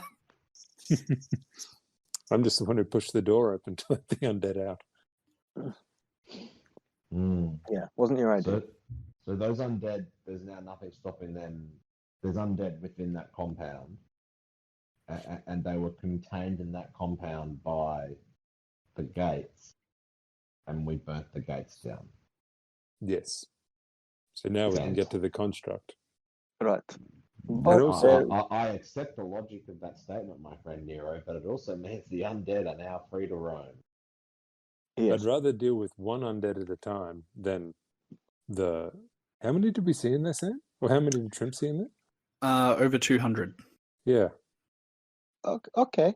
I have a solution for that. It might be costly, but I'll see if Morsilla can help me out with that in clearing at least the infantry, so we don't have to deal with 200 undead before we get to the big one.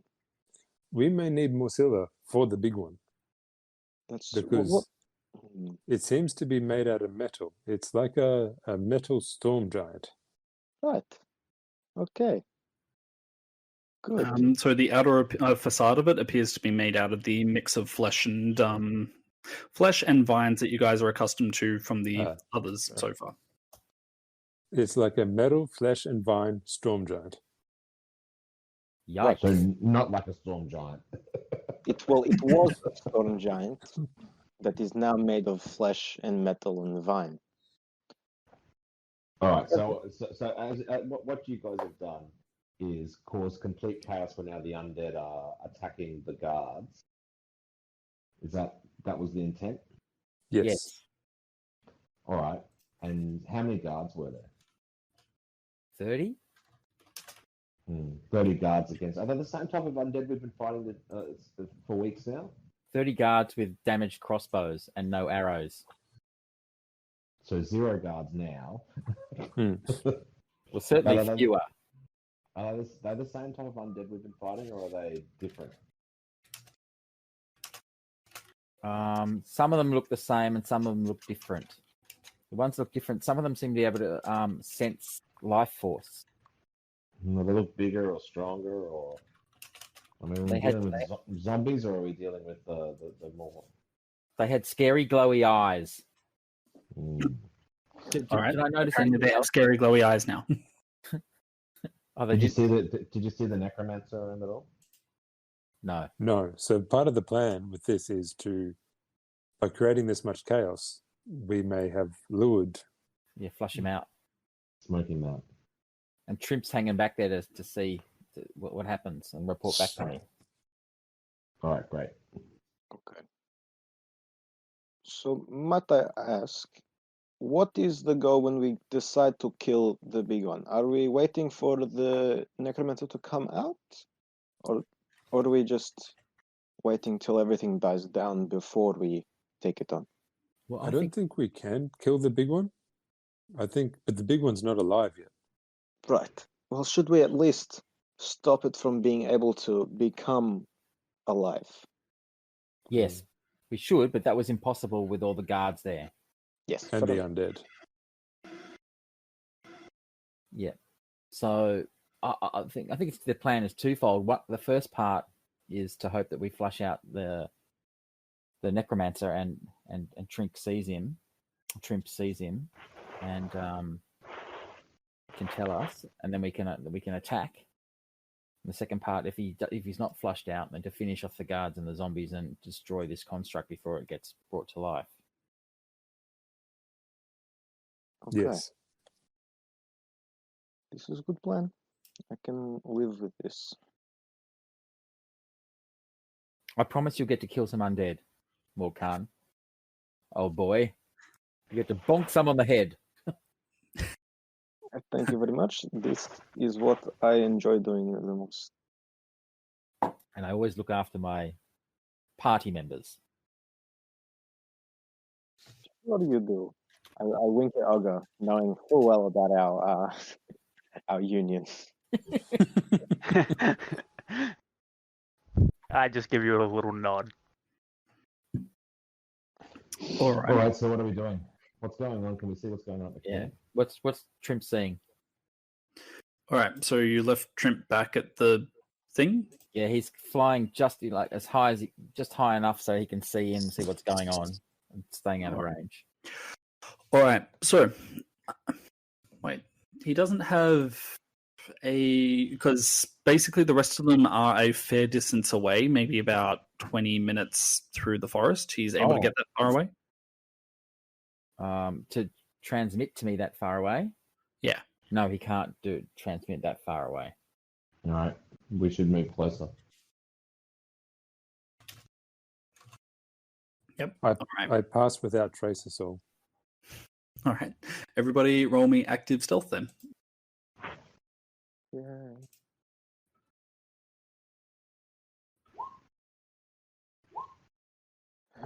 All right. Tinker got shockingly another nat 20.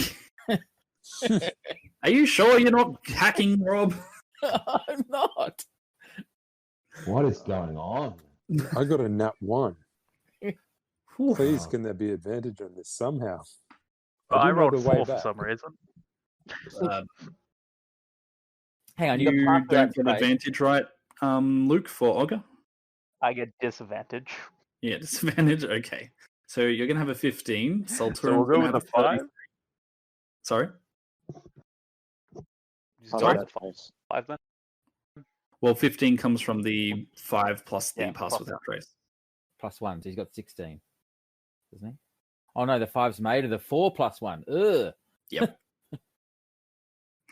I don't so do yeah. stealth, man. I don't do stealth. I hit people. That's what I do. Solturum is a unnatural 33, shockingly. Rob, you got a 31, which technically puts you with pass without trace at a 41. Yes. Highest roll of the game so far. With a score that good, would you like to lend advantage to Nero to help out and compensate for his nat 1? With 41, I can actually hide him myself, I would assume. I weave shadows around him in such a fashion that he too disappears. All right. Yeah, Nero, roll me a stealth at... one more stealth, and then you're going to get a +5 to that. And don't forget to thank Rob. Oh, again. All right, so that's an unnatural 24 for Nero. 34, sorry. 34? Plus the It's 10. +10 from pass without trace. Yeah. Isn't it the 19? Oh, yeah, 34. Herp-de-derp-derp. All right, which I believe leaves Morkan at 16 as being our lowest person. Oh, wait, no. No, I'm at Okay. 15. Yeah, Okay, 15 and 16 for the loud people. I thought I was helping Ogre, but I don't know. I thought you were helping Nero because he got the nat 1. Oh yeah, okay, that makes a lot more sense. I'm happy for you to help Olga if you prefer. No. Nero was the right decision. Alrighty. So you guys begin to make your way back to the construct through the forest, and at this point you guys can hear a crash of thunder overhead. It only seems to still be threatening at this point, but you are able to see various sheet lightning just flashing across the cloud top above you. Now, even from here, you guys can also begin to smell the scent of what smells like rotting wood as it drifts through the forest. And after about 10 minutes in the distance, you guys can see the various the construct itself, as well as the barricades with various figures around it. Now, as you guys begin to approach, there is suddenly an immense creaking and groaning noise, and it's unlike anything that you have ever heard of before. And even as you watch, you can see that the nearest long thing of metal / vine and flesh here suddenly lifts up into the air just ever so slowly until it stands almost vertical. Good. Good. So let's put its arm up in the air. That's right. Is it going to wave at us? It's alive! Give us a thumbs up. Again, our timing is impeccable. Well, it's not up yet, so it's not too bad. And we're fighting it, not a million other things, I would hope. So, you guys are about 10 minutes away. You guys can dash and make your way through it, but it's kind of your call what you want to do from here. We're 10 minutes away. Is it time to summon Morsilla? Yes. Okay. Not 10 minutes. So are we spending 1,000 gold pieces, are we? Well, no, it depends on how long we ask her to help. We ask someone to help. Well, a minute is 100 gold, which is 10 rounds. Mm-hmm. Well, And it's a god. It can get us there in no time at all. If we summon It takes 10 minutes to cast the spell. all right. But he's saying we're 10 minutes away of our walking. Mm. So by the time we get there, I'll have it done. What? No, how close can we be and still be out of view? Cast a spell. Does it? I mean, does summoning a god have lots of light and flashing and stuff like that, or is it something that we can do a bit stealthy like? I mean, I think it involves. First, I have to speak to Morsilla. That chat will happen in my head, I assume, and then depending on what agreement we come upon, whatever I summon will just turn up, and immediately I want to say start helping. Okay, so I reckon we should get within like 2 minutes walk of it or something. Okay. I can see the hand. I wonder what the hex is. Range. All right. So you guys put on the extra speed and begin to run through the forest. Morkan presumably begin to mutter under his breath while he is clutching onto the prayer bead in order to try and beseech Morsilla for aid. As you're running forward, you guys can see on the other side the other metal part of the construct seems to be raising up, and even as you're 3 minutes away, you can hear the loudest groan yet, as it seems that whatever the main part of this is begins to try and lift itself from the ground. I groan even louder. No! So what were you saying, that it wasn't going to come alive? Well, it didn't look like it was anywhere near ready, so maybe he's brought it to life before it's ready. Possibly. That's right, Sam. Right? Didn't look like it was ready, right? Correct. Can one of you guys detect magic and find out if the Necromancer is nearby by that? What have I got? I could roll an Arcana check to see if I can sense. I'm not sure whether it would do much good though. Sam? Yeah. If you would like. It's going to be a high roll because, as apparently I've been told, that's not the use of Arcana, but... All right, so for a 14, you are able to, like Morkan, once you begin to switch on your magical senses, can detect the overwhelming miasma of necrotic energy that permeates this entire forest. However, you are able to sense that there does seem to be a human magic which seems to be active somewhere directly ahead of you. You aren't able to ascertain exactly as to where, but there seems to be a fairly formidable caster somewhere in the vicinity. Yikes. Okay. Hang on. Is taking down the caster going to take down the construct? If we break its concentration, maybe. I'd suggest you leave the caster to me. Oh, do you need some haste? And perhaps Nero.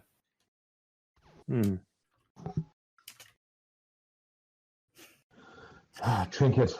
When we get closer, I'll cast haste. Okay. Okay, cool. And I'm going to cast mirror image on myself. All right. When we're close. Let me just double check one thing because I am blanking on a certain someone's stats. Thank God I have D&D Beyond. Let me have a look. Perception. All right. So everybody, whoever has a passive perception of at least 15 or higher, when the first arm went up, you are able to ascertain that what you were able... Nero, I should say. And Tinker, what is your passive perception? 13. 13. All right. So Nero, you're able to judge fairly quickly that the parts of the construct you were able to see above the ground was only half of it. It looks like a fair amount of it was being constructed underground. So the construct directly ahead of you is quite formidable and exceptionally large. Uh-oh. And commendably alive. But that's okay. How fast do you reckon it moves? It takes big steps. Probably same speed as us running full speed. Well, if someone carries me, I could cast Eldritch Blast at it forever and do like 3. I'll sit you on the horse on Zephyr, and you can just outrun it. We'll stay. I can outrun it and cast Eldritch Blast at it forever. And if you sit me on there, I can do the 3d10 plus 12. Wait, guys, hang on. I just realized. Okay, we'll run back up the cliff, okay, and then we'll get it to chase us off the cliff, and I have wind walk. I just realized as part of the thing. I'll wind walk us. Poof. All of us. Yeah. Oh, cool. Awesome. Okay. I'm going to set it with 3d10 firebolts as well. Yeah, there we go. It will never get within range of us, as long as it doesn't have any range spells. All right. So, Morkan, you're activating Windwalk for the party? And what is I'm gonna finish my prayer to Morsilla. And Right. is Trimp in within range now? Can I see what he's seeing? Yes, you can. Tell me. All right. So Trimp is able to see that the courtyard down here has functionally been slaughtered of all of its inhabitants. There aren't even guards currently left alive, and various groups of undead are now scattered throughout the perimeter of the construct itself, with many of them chasing after some of the peasantry and the guards of House Molavart. You are also able to see that various undead are currently clustered around the various walls. It looks like there might be still over 100 of them within the close perimeter of this. Right. From here, you can see that as the construct begins to pull itself from the ground, an immense hole is being left, but it definitely does seem like the construct itself is beginning to well and truly initialize. We have to kill this necromancer quickly. Yes, we do. Can Trimp see the necromancer anywhere? He cannot. Can Right. Can Trimp see any entrance to go underground at all? Roll me a perception, Rob, on Trimp's behalf.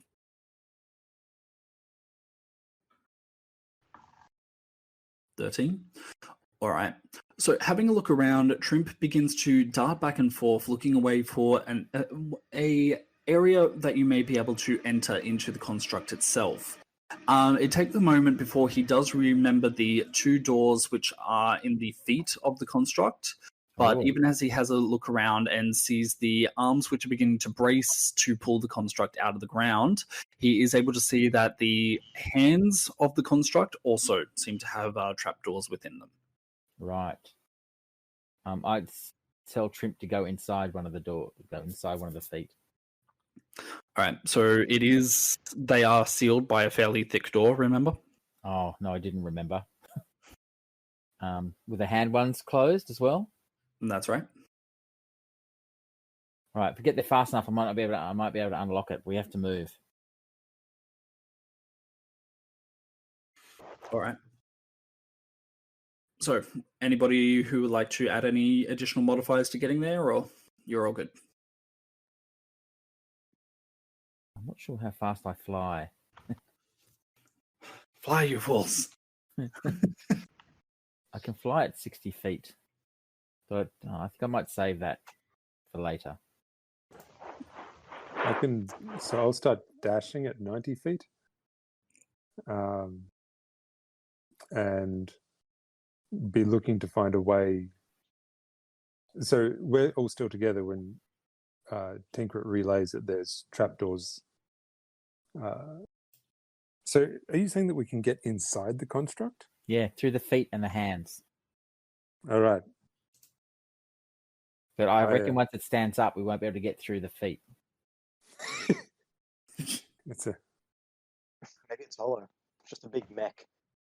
Well, I think it's every chance that it's hollow from what Trimp has been able to ascertain. There's no other reason to have those trapdoors. I'm going to try and get in through one of the feet. I'm going to go for it. All right. So, Nero, you begin to surge across the perimeter outside of the metal wall, and as you begin to shadow step and bamf your way across, you take the time to slaughter any of the undead who get between you and your overall goal. It's only a quick nick here and there, but you do leave a swath of carnage across the battlefield by the time the rest of your companions get there. As you get closer to the feet, you are again able to see that there are the incredibly large doors on the bottom here. You can see that the metal gate of the perimeter down here has fallen against the ground, with the wood itself currently smouldering but still alight from your attempts earlier.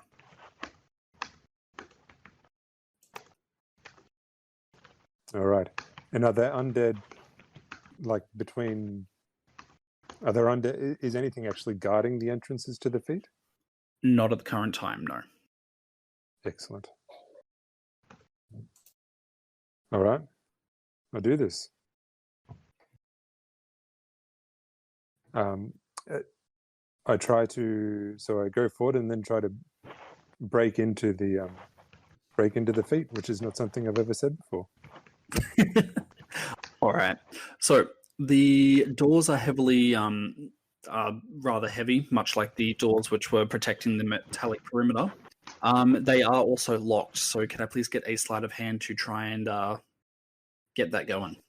The hands don't look any easier to get into? Sorry? The hands don't look any easier to get into?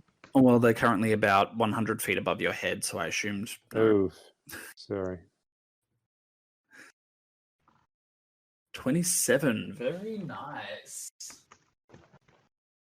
Yep. All right. So you're going to have a dramatic success. So flavor it up for me. What do you do?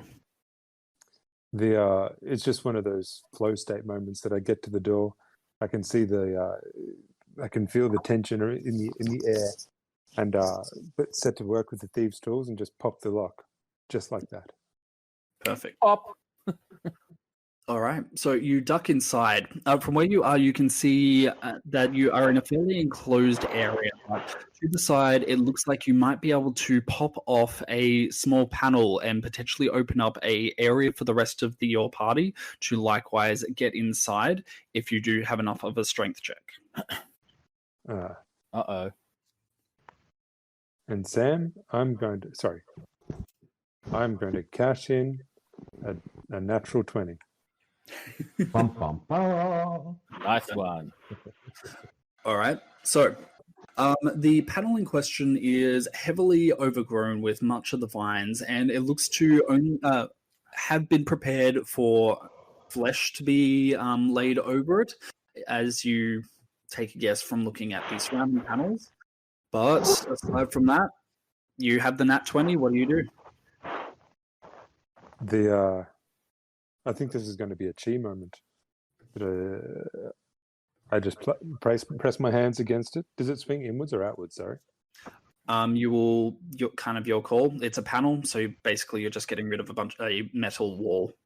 I place my two hands against the palms of my hands against it and start channeling my chi, and then all of a sudden the hinges just explode off and the panel slides out. All right, you quickly get out of the way, and you can see that there is a fairly overgrown area here where the vines are going wild, but it is definitely a method by which you guys will be able to enter and possibly exit this particular construct. Now, there is a sudden lurch as as the entire building around you begins to shift. What is your passive dexterity? +4. Okay, 14. Roll me an active dex.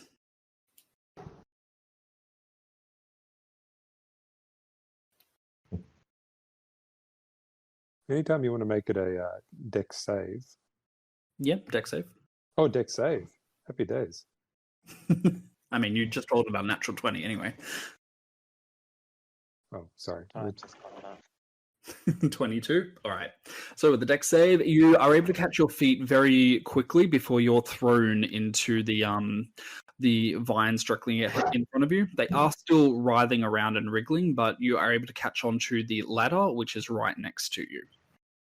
As it from the outside, the rest of you will be able to see the construct is able to finally get to its feet. Good. All right.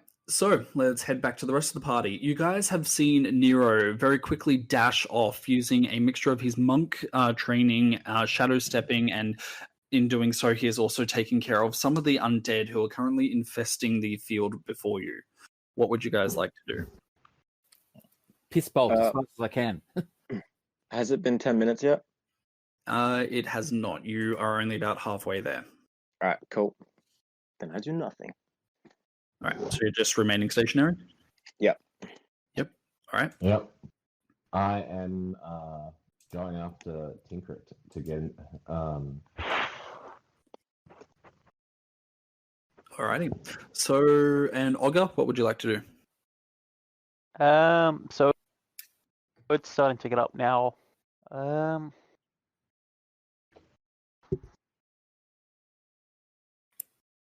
I guess I'm just going to try and crash through that gate, try to get into the main area. Right.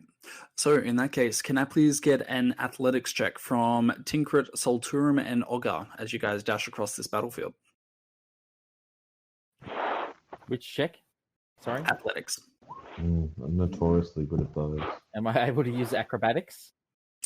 Not in this case. You're going for just an outright dash. All right. Come on, good luck. Oh, there you go. You've done the best of them. All right. So, Tinkrit, you are going to be able to dash across the field. You are able to dodge and attack these creatures as necessary. Olga, you start off well, but you quickly get beset by a bunch of undead, which you'll be able to take out. Solturum, for whatever reason, you're not just quite able to put on that burst of strength. So it could either be that you're intervened with by some of the undead, or you're just unable to be naturally that athletic.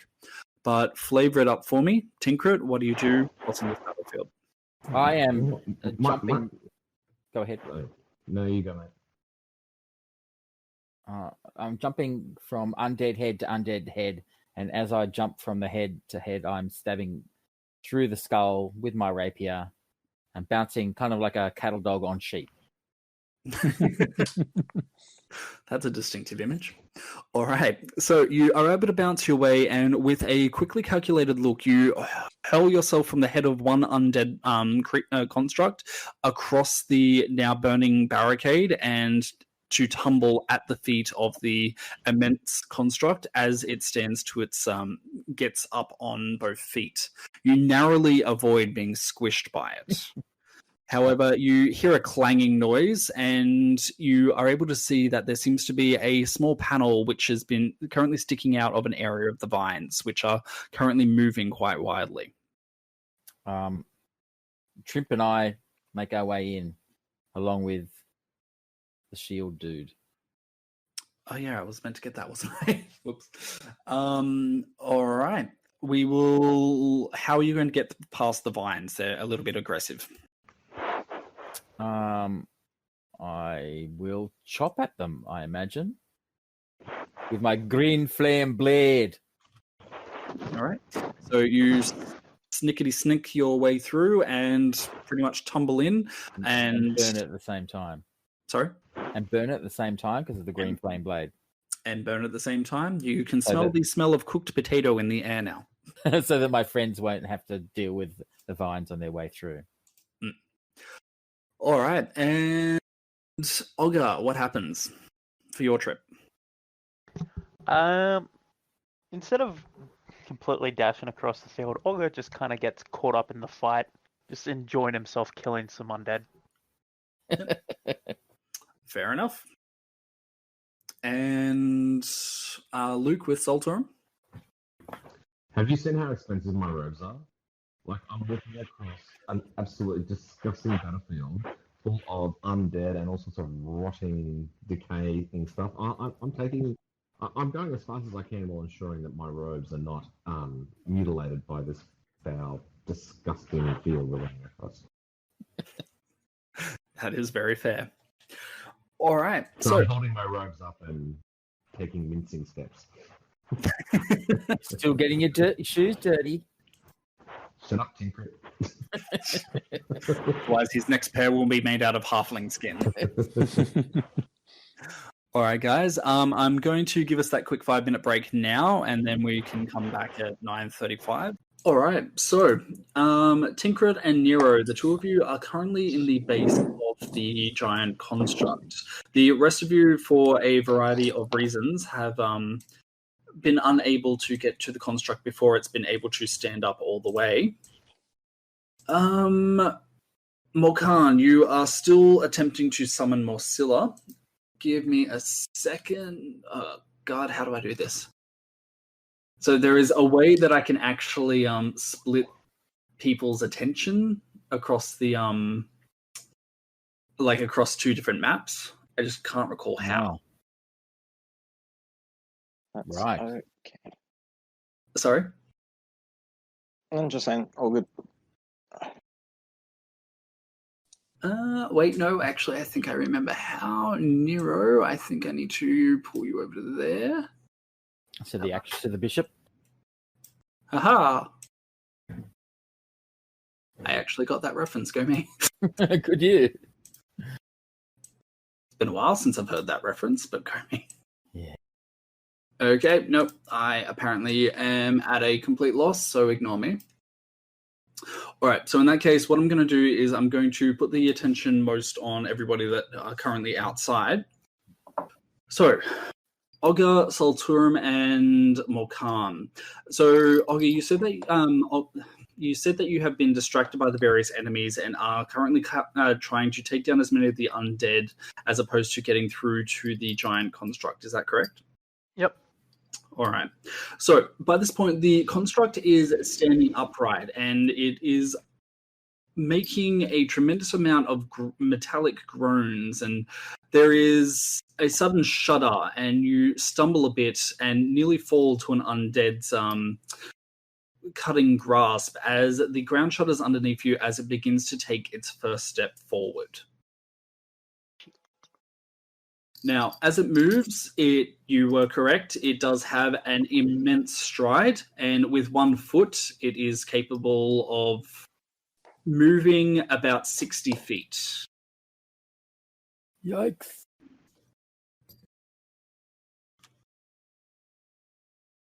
Okay.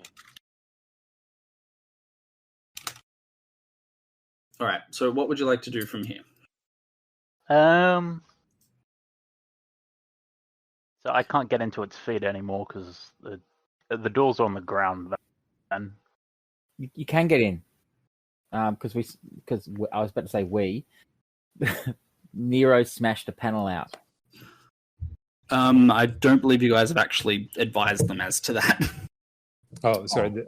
I use my walkie-talkie to let everyone know. I've blown a panel out in the bottom left, in the bottom of the left foot. Just let it stand on you.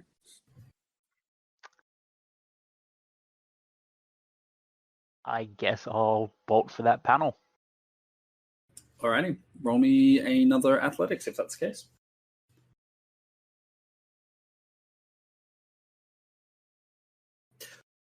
Critical fail. I'm dead.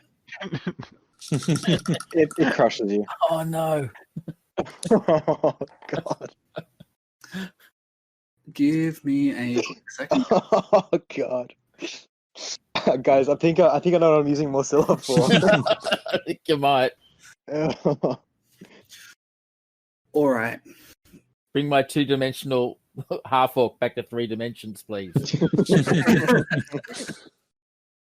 Let me just Bring me back. Leave me 2D though. It helps you with dexterity checks. Very thin. You can fix the tiny cracks.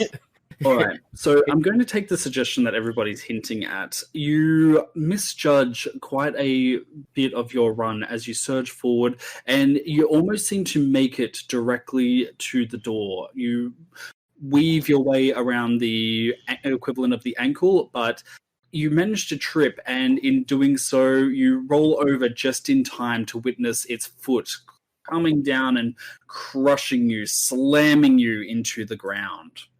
Oh. You still have 1 hit point after that?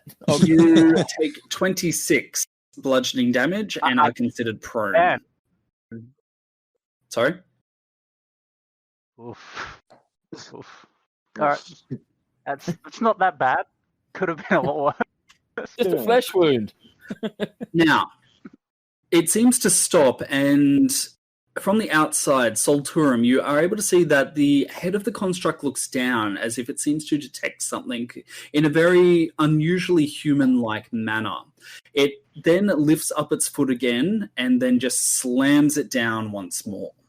Oh my goodness. Take another 32 bludgeoning damage. Who's that to? From there... Sorry? Sorry, Sam. Who was that? Was that me? That was you, yes.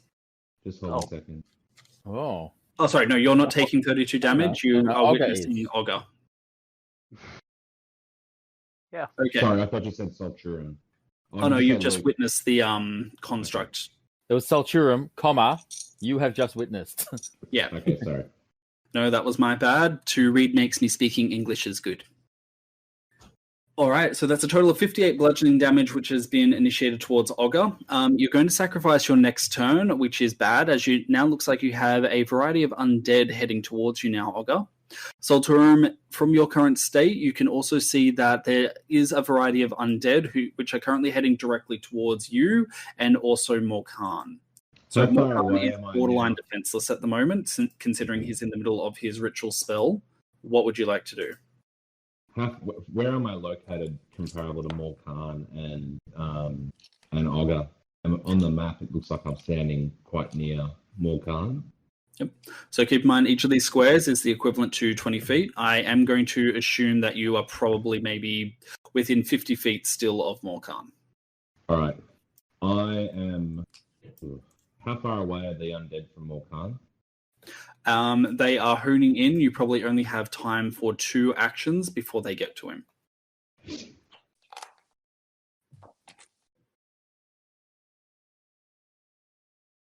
And how far through his spell is he?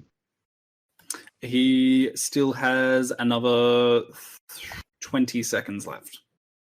Oh, okay. So he's nearly done with it. Okay. And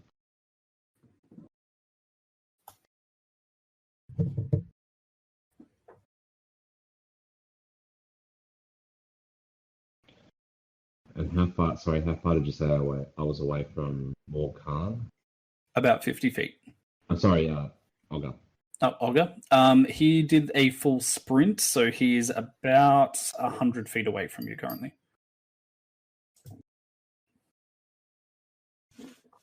Okay. Sorry, just bear with me for a second. He's how far away? About 100 feet. 100 feet. All right, shit. All right, I'm going to cast Wall of Stone and create a perimeter around Olga. Alrighty. So for our listeners, Wall of Stone is a 5th level evocation spell. It takes turn one action, but it's a range of 120 feet. A non-magical wall of stone springs into existence at a point you choose within range. The wall is 6 inches thick and is composed of 10 foot by 10 foot panels. Each panel must be contiguous with at least one other panel. So you're creating a perimeter around him. Yeah, to protect him from the undead that are coming towards him. Yeah, no worries. So you do have the capacity to do so. I'm assuming that you're going to be doing it just something like that and then putting a lid on him, or? Yeah. Okay, so that leaves you him with... up. Sorry? Boxing him up and alternatively creating a stone sandwich for the next attack. No worries. All right, so in that case, do you want to do that right away then? Because again, you get 2 actions. Sorry, what'd you say? So you get 2 actions. First one was the Wall of Stone. Yep. And the second one is I'm going to cast Storm Surge. Yep. Which is a 6th level spell. And so in this part, I will be channeling the power of storms. My eyes are going to glow white, and static electricity is going to crackle all over my body, and I'm going to rise into the air and float there with electricity crackling all while I glare down at the approaching undead. Yep, perfect. Do you know what happens to a toad who gets struck by lightning? Am I missing? Am I missing something here? No, I was making a reference back to the first X-Men movie. All right. Yeah, that's kind of what it looks like, hey? Presumably, yeah. Alrighty. So you begin to float in the sky, and Morkan, even from about 50 feet away... Oh, wait, no, you're completely sheltered by stone. All right. So, Morkan, you have been abruptly surrounded by rock. Is that going to surprise you? It was Ogre. Oh, you did it around Ogre and not Morkan? No, I did it around Ogre, yeah. Oh, okay. My bad. Give me a sec. Oh, yeah, I have a square making function. Why didn't I just do that instead of doing it? I'm pretty. Okay. And if I have any slabs left over to reinforce, so it then becomes on some panels 12 inches thick. All right. So I'm going to assume that you'll double layer all of them then, because there's already 5 that's used. Yeah. Okay. So, Olga, you are now fully encased in stone. Morkan, so you only have about 10 seconds left on your spell in contacting Morsilla. You have undead bearing down on you, and one of them is able to get in and lands a hit on you. So I believe that for planar ally, you're going to have to be maintaining concentration during the casting time. Can I please get a constitution or... Oh, wait. Concentration, is that constitution or wisdom save? Constitution. Yep, constitution. Can I get a constitution save from you? You can do it. Yes. All right, 28. All right, so the undead slams into you. Its eyes just matching yours, and you can just see a undead void just of necrotic energy just glaring at you as it attempts to tear you apart. Give me a second.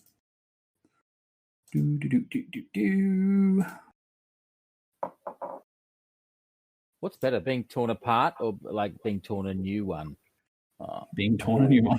All right. Being torn a new one. So it does 24 gets past your armor? Yeah. All right. So it does 9 damage to you. Cool. And it's going to make a second attack at this, as it does. I'm assuming a 9 won't get past. No. All right. Roll me concentration save, this time at advantage.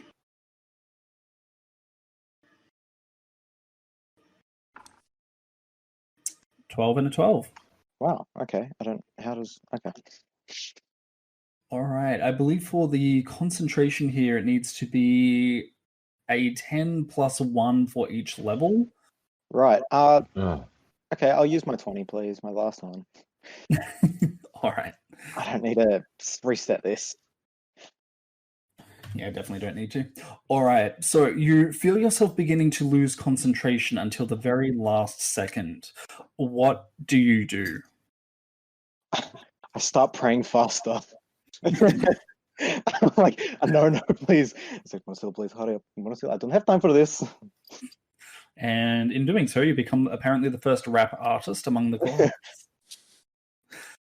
All right. There is, as it rears up and attempts to lifts its hand in order to try and crack down on your third time, to Morkan, for a moment, it feels like the world suddenly freezes. And then there is just a pulse of white light which shoots out for a distance of 100 feet and slams through every undead within that 100-foot radius. In doing so, it just disintegrates them where they stand. You now have the attention of your goddess. Marcella, I need to ask a favor. There is no reply in a language that you can understand. You simply get a fleeting impression of feelings and thoughts very similar to a dreamlike sensation. Okay, so I'm going to ask you two things. One, I'll ask of you two things. One, could you bring down the construct to its knees? We don't need it walking. I want it on the ground. And two, if it is also possible to bring the one who's created it to me. All right, give me a quick second.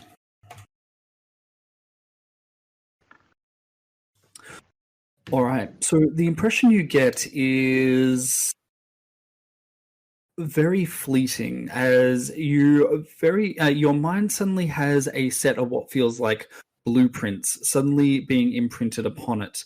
You know instantly that there is a weak point to the construct itself in its legs. If you're able to get up to the knee joint itself, Morcilla will be able to lend you the power to cripple its walking capacity. In doing so, there is also a flare from the battlefield directly in front of the construct itself, as it looks like the fabric of time itself just begins to tear itself open a little bit, and a immense winged figure steps out, a blade just wrapped with radiant energy held in its hands. It flies to the front of the construct and lands a blow which sends a ringing sensation throughout the battlefield. Instead, the construct suddenly stops and it begins to try and swat this creature from the air. And when it's unable to do so, there is a sudden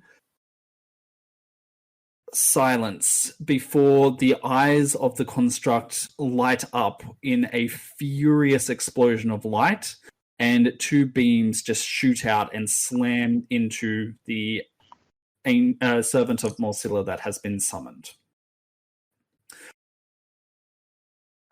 For your second part, the impression that you get is yet another bit of a blueprint, and you get a quick array of glyphs, which you instantly know to be a ring of anti-teleportation glyphs.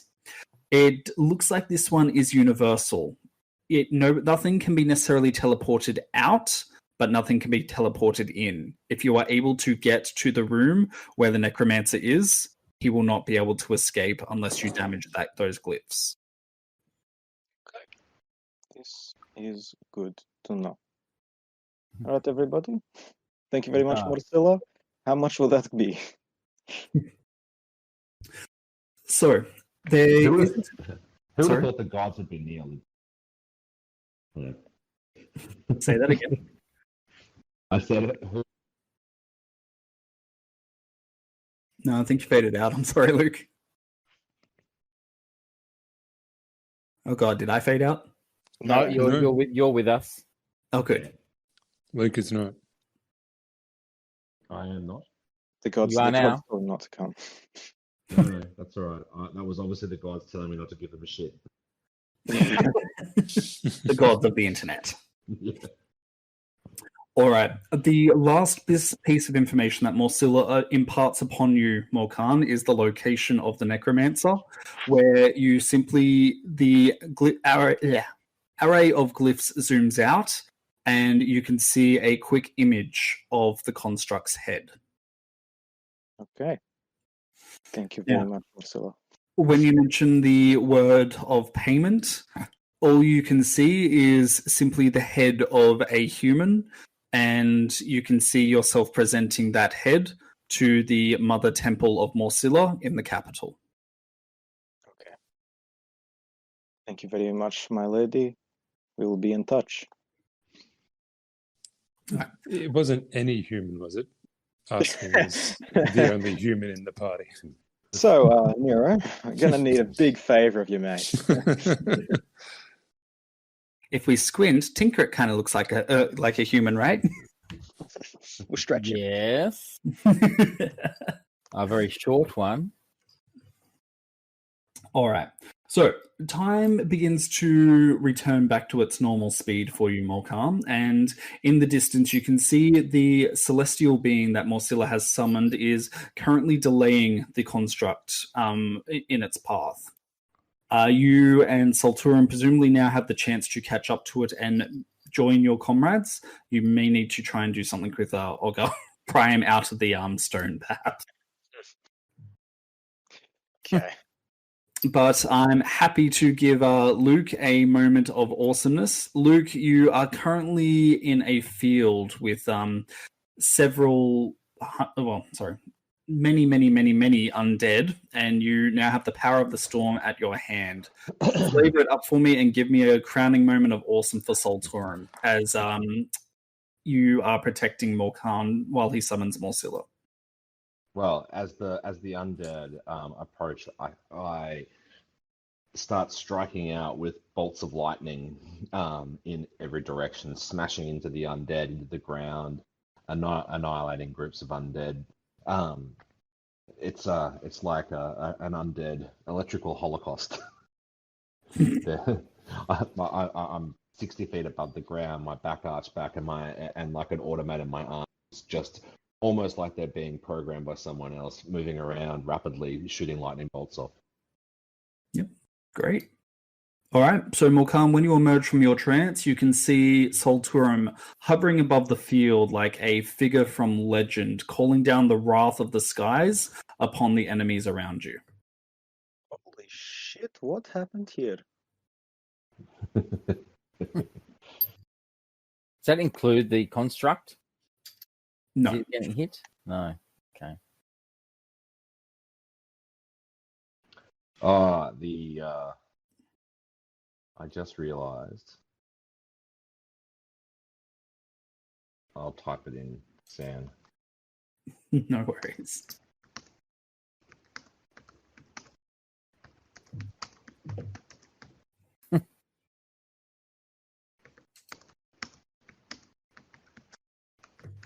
Okay. Right. Well, I can't wait to get on the sending stones and let you know to go straight to the head. Luke, consider me a generous DM to have ignored and waived the concentration requirement for Wall and Storm Surge. That's good. I was giving you the option to have an in-game live edit. If you want to come up with a reason as to it, feel free to, but frankly that was my mistake for not calling you out on it, so Solturum has had enough of this crap and his personality fragments. And also, like, I have been getting more attuned to the goddess in my conversations with Morkan, and I think she might have given me a little bit of assistance there as well. Excellent. No, it works for me. All right, so you guys you can now see that the immediate battlefield is clear of the undead, with the immense construct attempting to march its way, but at the moment trying to swat the celestial being out of the sky. You have Olga currently trapped in a box. What would you guys like to do from here? Well, if we need to get Okay, Olga out, I can just let my concentration lapse on that, and the wall becomes the wall disappear. I'm happy to run in and pick him up and drag him along the floor if I must. All right. So when you guys drop the walls, you can see that there are a variety of undead who were clawing at the walls from the other side, from where Olga is still a little bit embedded and a little bit dazed from being stood on by a giant construct. Salturum, presumably in the midst of your Stormrage, you rage against the dead. Killing in the name of. Ask about that was my joke. God damn it! You know the secret to comedy. Timing. Don't have your microphone on mute. The number one recommendation, yes. It's a major plus. I shriek with the power of wind and storm, and turn my blazing eyes towards the undead that were on the wall, and unleash an ungodly amount of lightning in that direction. All right. So, Olga, I'm enjoying this lightning god phase. Yeah. I'm fucking Thor. You're so, Olga, what you I witness can't is even the rocky building around you suddenly crumble away, and several undead just launching themselves at you, only to be taken out by a veritable onslaught of lightning, which just misses you and just shoots them out of the way.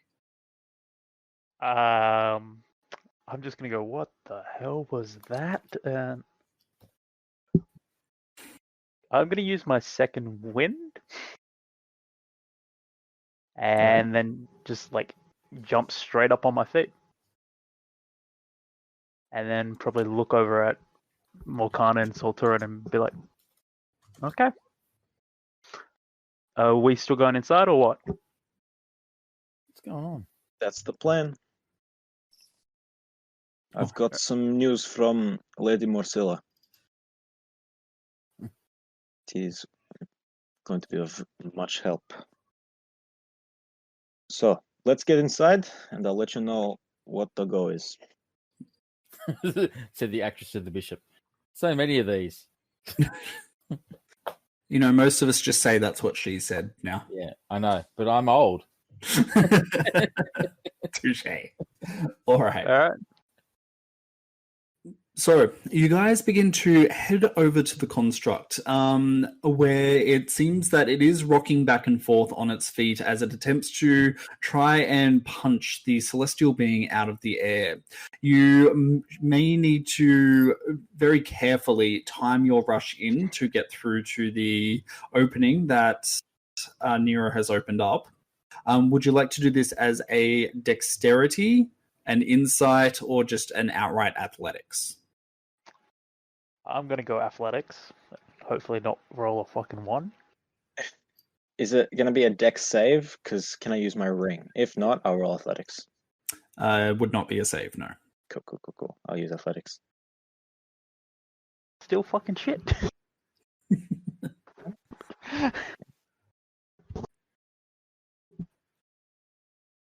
It's not a 1 though, Olga. Yeah, it's a free.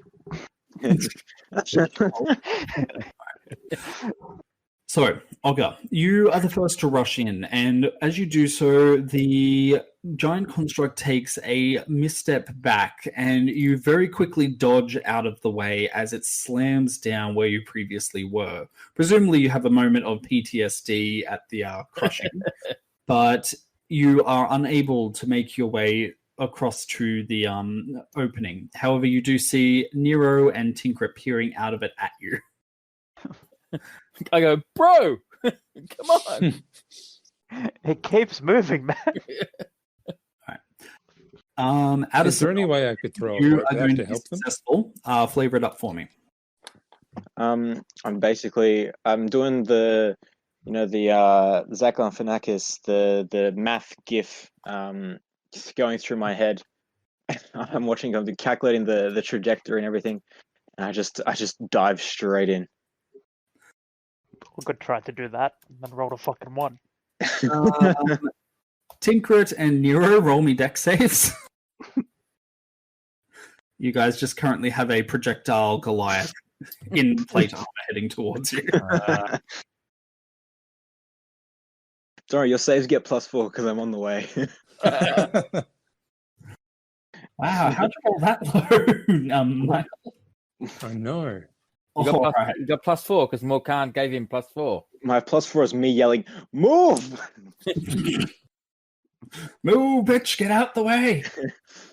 All right, so Nero, Tinkrit, you very successfully get very rapidly out of the way by scaling up the ladder, which is in the middle of this foot. Nero, on the other hand, you aren't so lucky, and you get a little bit clipped by Morkan as he pretty much enters the tunnel here and just slams into the wall. Morkan, what is your strength modifier? It is +3, I believe. +3? All right. In that case, Michael, please subtract 5 bludgeoning damage from being clipped by this projectile Goliath. I've been Goliathed. All good. All right. You, David? Luke, as Solturum, what would you like to do here? Keep in mind that you are currently muted.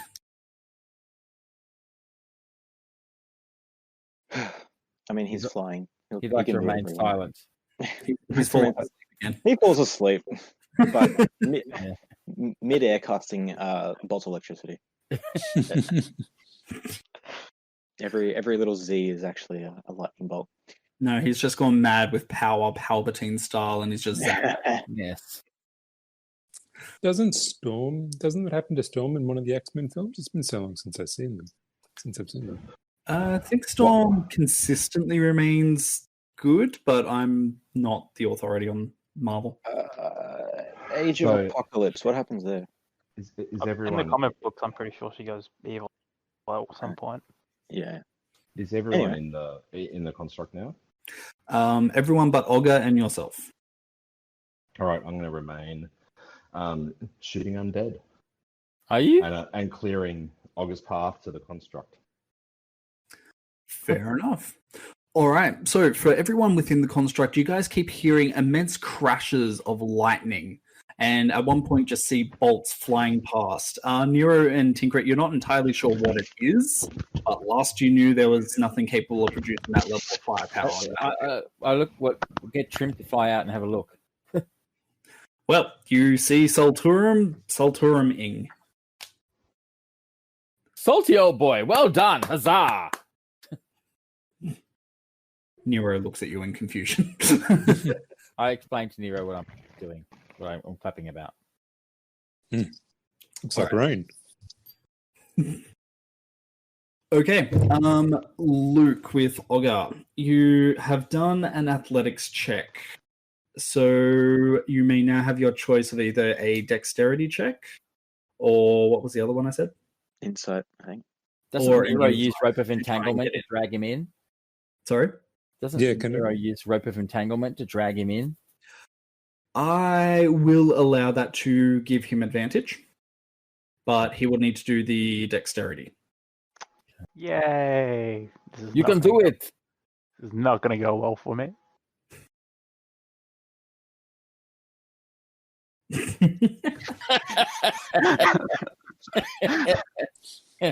I told you it wasn't going to go well.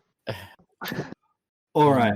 So above you guys, there is an almighty crash, and Olga, you suddenly feel a sensation of rope around your waist, and you just look down, look up to see your comrades about to yank you in, when the fallen body of a celestial slams into the ground nearby. You have the barest moment to react when it looks like the construct begins to start walking again, and you are instantly yanked forward the 60 feet as it takes a step. You are now dragging on a rope behind this construct, with your comrades holding on to you. Awesome. That's exactly where I wanted to be. You're like water skiing it. When we Yeah. first, Seriously, when we let him do an like an acrobatics check to see if he can water ski like behind it. when Go we for first it. got our greyhound, That would be my then hilarious. 4-year-old. When we And first what got our did you greyhound, fuck this up? my 4-year-old said, "Can I walk the greyhound?" And I said, "Yes, but don't run." And then he started running, and my greyhound then started doing laps around the park, dragging Oh, yeah. Gabriel behind him with me. And that's how I am. Me yelling, "Let go of the leash!" And I imagine that's kind of that's my reference point for this. Is that the one you left at Coles the other day? Don't know what The you're talking about. I feel like you'd be a more lenient Okay, parent than I am, Michael, because frankly, I figured my child would deserve that after being told not to.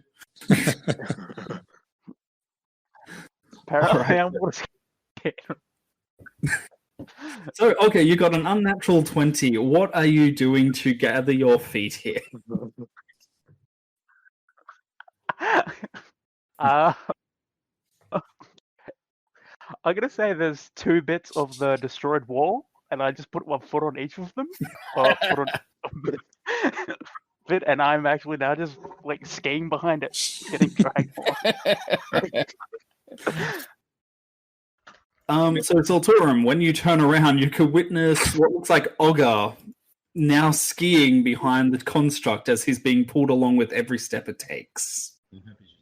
We start to pull the rope in while he's doing it. Yeah. All right. Roll me a quick strength at advantage. Who, me? I'm thinking Nero, but presumably you guys are helping him as well. Well, Yeah, I'm actually I'll stronger than probably him. I'll probably help. I'll get the shield guardian to help too. All right. So at advantage +5. All right. So unnatural 23. Wow, that's a lot of rolling. All right. So yep. So unnatural 23 from Nero. Nero, again, I'm going to recommend you flavor this one up just because I want to see what you can come up with as you pull the skiing half orc into this panel. So does this actually bring Ogre inside? Yes, it will. Well, I like to think that he goes like over a bump, so he's midair, and then we just yoink him in just one action. So it's like it looks from the outside like an elastic band has just snapped in. Give him some slack and then reel him in. So you just went fishing. All right. Solturum, you are now the only one outside of the construct.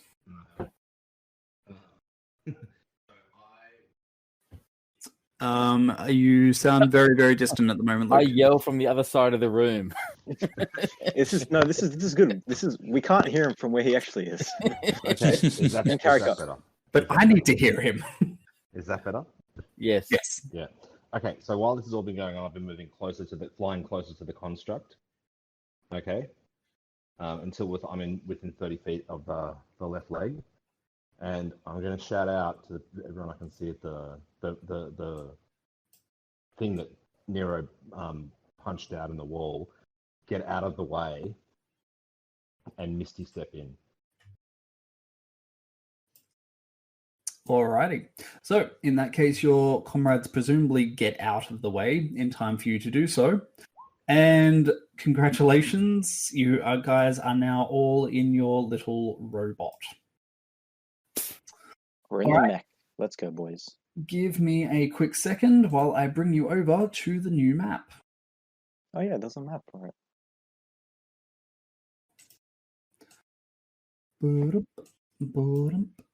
We can probably turn the auras off for everyone, I think. I'm not going to get lost with you guys here. Turn aura off.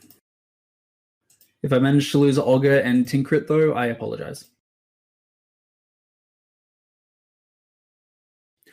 All right. So now that you guys are within the construct itself and are able to see exactly what's going on, actually, let's flash backwards. Tinkrit and Nero, you guys have had at least a few minutes to be able to look around where you currently are.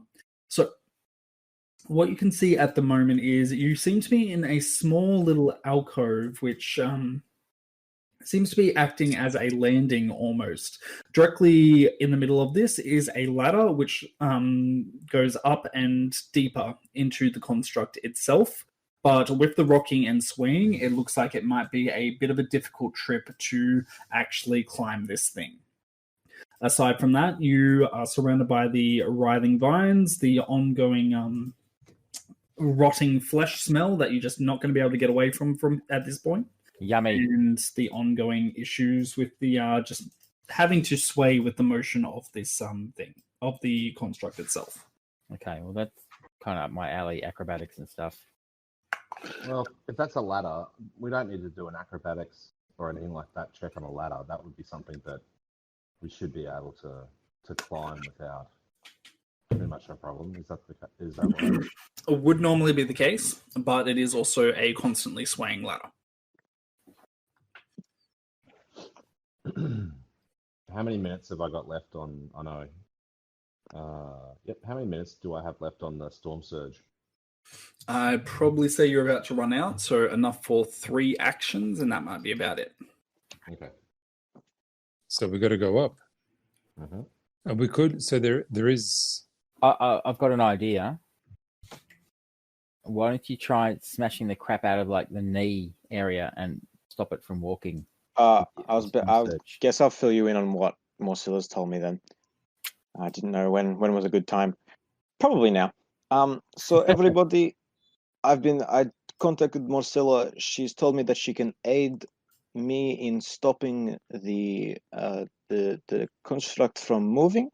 So if you can get me to the knee, I will be able to stop this thing from moving and bring it down. She's also told me that the Necromancer, he's in the head. So make your way up to the head as fast as you can. He's in an anti-teleportation circle, so he will not be able to escape at all. So, excellent. Is it dark in here, Sam? Yes, it is. There's no sources of natural light aside from what you guys have coming inside from the area that you've opened up on the panel. And could I see where the knee would be? As you look up up the shaft of the with the ladder, how far do you have dark vision? Yeah, I burn a chi point, and I've got it for 60 feet, I want to say. Right. Let me make sure I'm not cheating. Okay. So you can see above your heads that it does look like there is a landing roughly about 50 feet above where you currently are. It's going to be a bit of a climb, especially since you do have to contend with the rocking of the construct as it's moving. I bamf to it. You bamf. All right. Let me have a look. All right. You should be able to move yourself on the... Wait, you guys can see the map, right? Yep. Yep. Excellent. All right. So as you bamf up here, you have a look around and you can see that it looks like this particular segment of the construct seems to be currently powered by an immense jewel which is currently in front of you. It looks fairly similar to the jewel that you guys discovered at the Foxcomb Manor, but it's not something that you yourself have the expertise to necessarily handle. It looks like this one is constantly being interacted with by the ongoing tendrils and the rotten flesh of the construct, and is a little bit more difficult to actually get to. I throw a rope down. Well, there's a ladder, but is there any way I can help people climb up?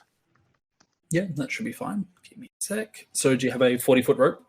Yes. Yeah, well, I we'll threw my work rope lots of of rope. Sorry? entangling. I've got a normal rope and a rope of entangling. Okay, I think the rope of entanglement is 30, so you're just going to tie them together? I might just throw... No, I've got a 50-foot rope. Yep, there we go. All right, so in that case, you guys will be able to climb up the shaft, assuming you don't have other methods of getting up there, using an athletics at advantage with +5. Is there anybody who would like to get up without going through the check? Or... Yes, I'm just going to fly up. All right. So Solturum goes Neum. Where am I? I'm up here. Yep.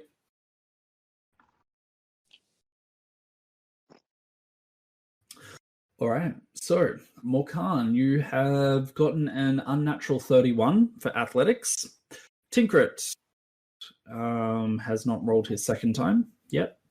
Oh, sorry. Olga also got an unnatural 31.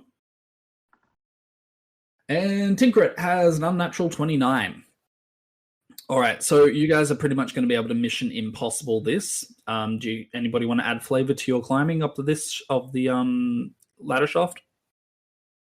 I hear like the Mission Impossible theme in my head, and I keep on looking around trying to see where it's coming from, but I can't work it out.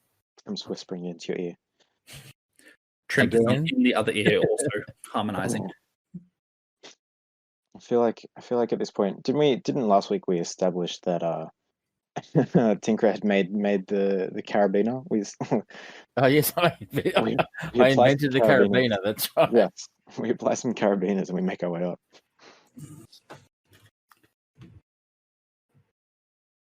Alrighty. Flavoring for anyone else, or you're all good? Yep, all good. Oh, okay. No, it's fine. You're fine. All right. So it is a bit of a rocky journey, and as you travel up, you are frequently slammed into the side of the construct's hollow leg. Being that it is largely made of rotten flesh, by the time you guys get up to the knee segment, you are covered in an uncomfortable level of dead body juices. I'm perfectly comfortable with this. This is good. All right. Rob, I have just remembered to add Tinkrit to the map, and he is now down here. Trimp. I'm Tinkrit. Derp. Sorry. And, yes, and Bolt. Let's see what we have for Shield Guardian, and hope that there's nothing as horrifying as that image we had a while back. Oh yeah, what was that? It was my elk. Yeah, oh yeah, the elk. That's right. Oh, I thought it was the coronavirus thing. We had that for a while too. Oh yeah, that was pretty bad. All right. So where you guys currently are in the knee joint is you are able to ascertain that it is the similar kind of crystal as what you guys were dealing with Foxcomb Manor. What would you guys like to do with that? Well, who broke the spell last time at Foxcomb Manor? Was it you, Salty? Didn't we just pick it up? Yeah, don't we still have it? We do have it. Did Marcel say she'd help me out with it, or did she just say, just guide me there? You aren't sure. Okay. She only gave you the impression. But as you have a look at it, you look down and see that your weapon seems to be glowing with a radiant light. Everybody, I have to assume that this means, and I hold up my weapon and show everyone, I should probably stab it. Can you hold your weapon up in the air and say, "Oh, the power"? Does anybody oppose? No. Okay, I stab it. All right. Roll me damage. Okay. That's my action. I heard that wrong for a second. It's like, hang on, how come we're rolling damage against ourselves? Oh, well, I rolled crit on it. Morcilla's guidance is with you. You're amazing, Sam. How did you do that? Wow. That was incredible. Been planning it for like the last 5 weeks. It was funny. He was just going to apply crit anyway, but then just. Alrighty. So your weapon shines with a radiant light, and as you lift your weapon above your head and plunge it into the center of this crystal, there is a crackling sound. And Solturum, you're briefly reminded that damaging a powerful artifact such as this is usually a bad thing. However, it seems that Morsilla, through her grace, has decided to be benevolent towards you, and instead it looks like this particular energy is now crackling through Morkan's weapon and begins to infuse it.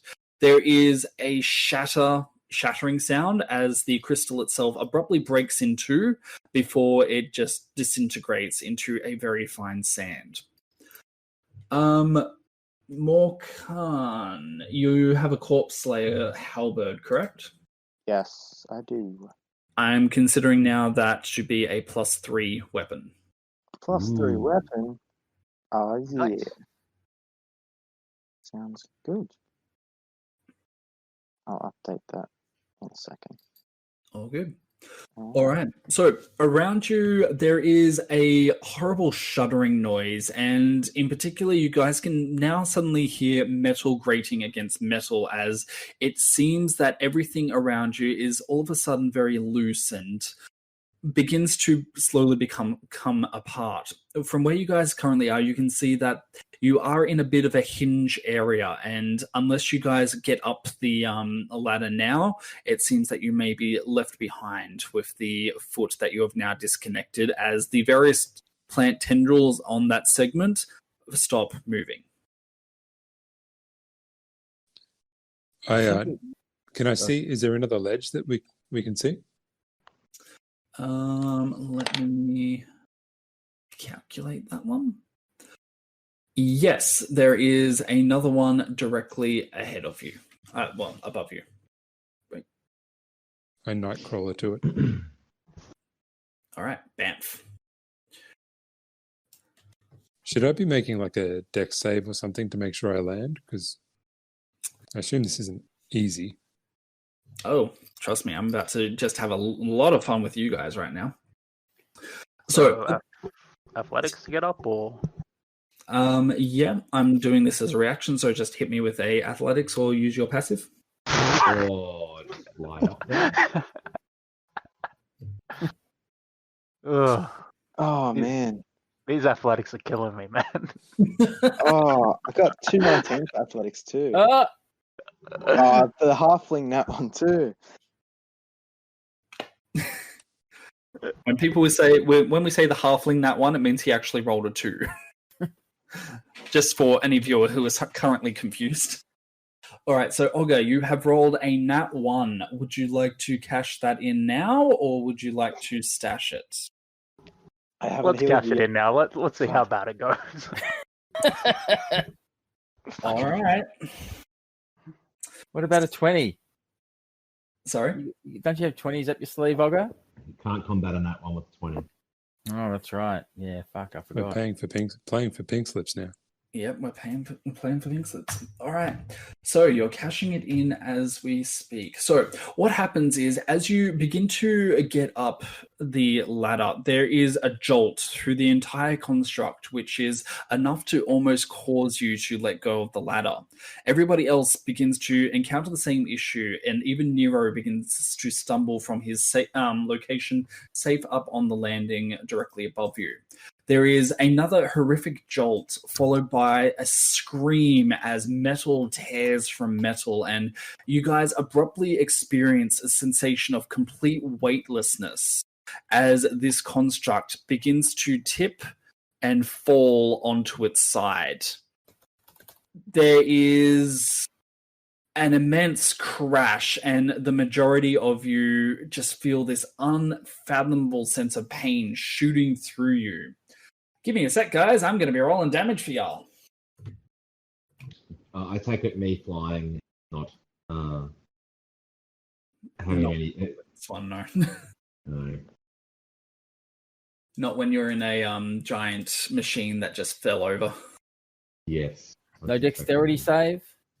I'm willing to give all of you, bar Olga, a dexterity save. That's fair.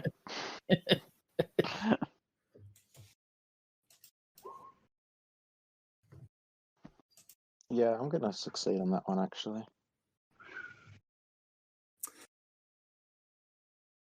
Alrighty. So, okay. So, Morkan, you're choosing to succeed. Tinkrit, you got a 26. Nero got an 18. Solturum got a 3, and Ogre obviously is failing. Give me a quick second, guys. I need to grab a table from my DM screen, so I will be back in one moment. That doesn't sound good. No, I've got one in front of me if you want. It Is says it we're all fine. Is it falling damage, Sam? No, he's gone. Oh, okay. Maybe he's like talking about Thomas. That's his DM screen. Yeah. I am doing so well tonight, guys. All right, don't worry. I'm gonna lay on hands you, mate. You're definitely fun though. Oh yeah. All these nat ones. Yeah, it's hilarious. Addison, I don't mean to be critical, but I feel you missed a real opportunity to make a knee bone connected to joke when you just. Ah, yes, true. Wow, that was. I'm disappointed in myself now. It's not the He's first good. time. It's not the first time though, is it, Addison? No. Definitely not. Yeah, well, there's still one more knee. You can get it in. Yeah. And I'm back. Welcome back.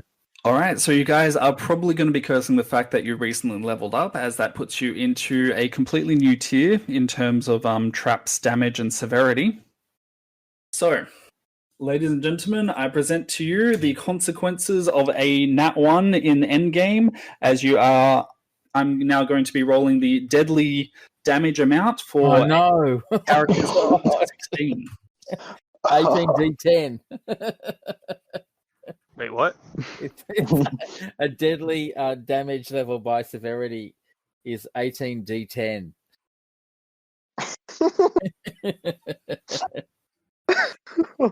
Well, I'm gonna die. All right, so that's 103 damage. So everyone, Solturum and Ogre, you guys will be taking the full 103 damage. The rest of you will be taking half that at 52. I'm going to endure that and survive on one. I'm dead. Sam, does my newfound, is it evasion? You know, the thing that so I have slow fall and I've got is it evasion that does for area effect damage. I take half on a fail and none on a pass. Does that help at all here? Let me very quickly read over the proper rules for this. Solturum, let me have a look. Can I cast Connect Barrier? It's a reaction. Oh, it's a bonus action. No. I don't know. I'll ask you. Can I cast Connect Barrier? Is it what type of damage are we suffering? So this would be outright bludgeoning. Yeah. I am willing to provide you with the chance to use the kinetic barrier if you expend one of your nat 20s. All right. Yep. All right, down to 4. All right, so flavor that one up for me. In that case, Luke, what does the kinetic barrier in the midst of a falling construct look like? Well, as the thing lurches, as it starts to collapse, I'm floating. I get flung into the wall and that gives me a split second greater reaction to realize I'm about that the thing's falling over, and I cast a kinetic barrier to protect myself against non-magic. All right, so I'm assuming you're just going to hamster ball it. Sorry. Visually, I assume you hamster ball it. Yes, that sounds correct. No. That's a good description of what happens. I get surrounded by a shimmering shield as I curl up into a ball. Perfect. So that's so that'll be half of the damage, bringing it down to 52. Wait, just a sec. Yep, that'll bring it down to 52. all right. So, whew, I still got hit points. All right. Likewise, Luke with Ogre, what does it look like as you endure this? So, again, for the mental image, you guys have just completely unseated one of the legs of a giant metallic construct and caused it to collapse down onto that side. You're being bounced from wall to wall, bouncing off metal, bouncing off everything, with parts of that now becoming jarred and presumably sticking out and potentially being able to stab you as pretty much the final, as it falls onto its side. What do you do to endure it? So Olga pretty much just gets bounced all around the place. Probably cracks his head, goes unconscious for a little bit, and just snaps up all of a sudden. Just looks around very dazed and confused. And gets bounced back down. And then gets up again and just what just happened? He's saying that a lot today. Yeah. He's probably concussed at this point. He probably has like 3 different concussions by this point. He's failed his HIA and won't be returning to the field. Guys, in light of that, should I cast Windwalk? What does it So do? short rest, guys? Take a nap. Alrighty.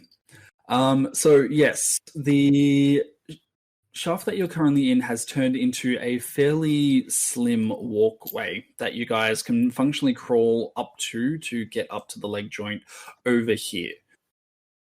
Nero, you are fairly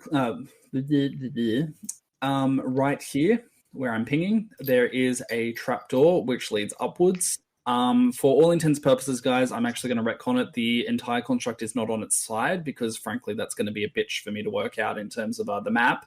It's just fallen back and it's just like in a sitting up position. I've fallen and I can't get up. Oh wait, it's just taking a knee. Don't worry. All right. So yes, there's a trapdoor immediately above you. Is it locked? Yes, it is currently locked. I try to open it and call out to Tinkrit. Yep, I'll do it for you. Can I get some heals? Yeah, Okay. yeah. I'm not sure. I wasn't sure if they're gonna crack it open or not. But I will. It's not locked anymore. Okay. No, it is not. Sounds good. Sam, did I take all that damage, by the way?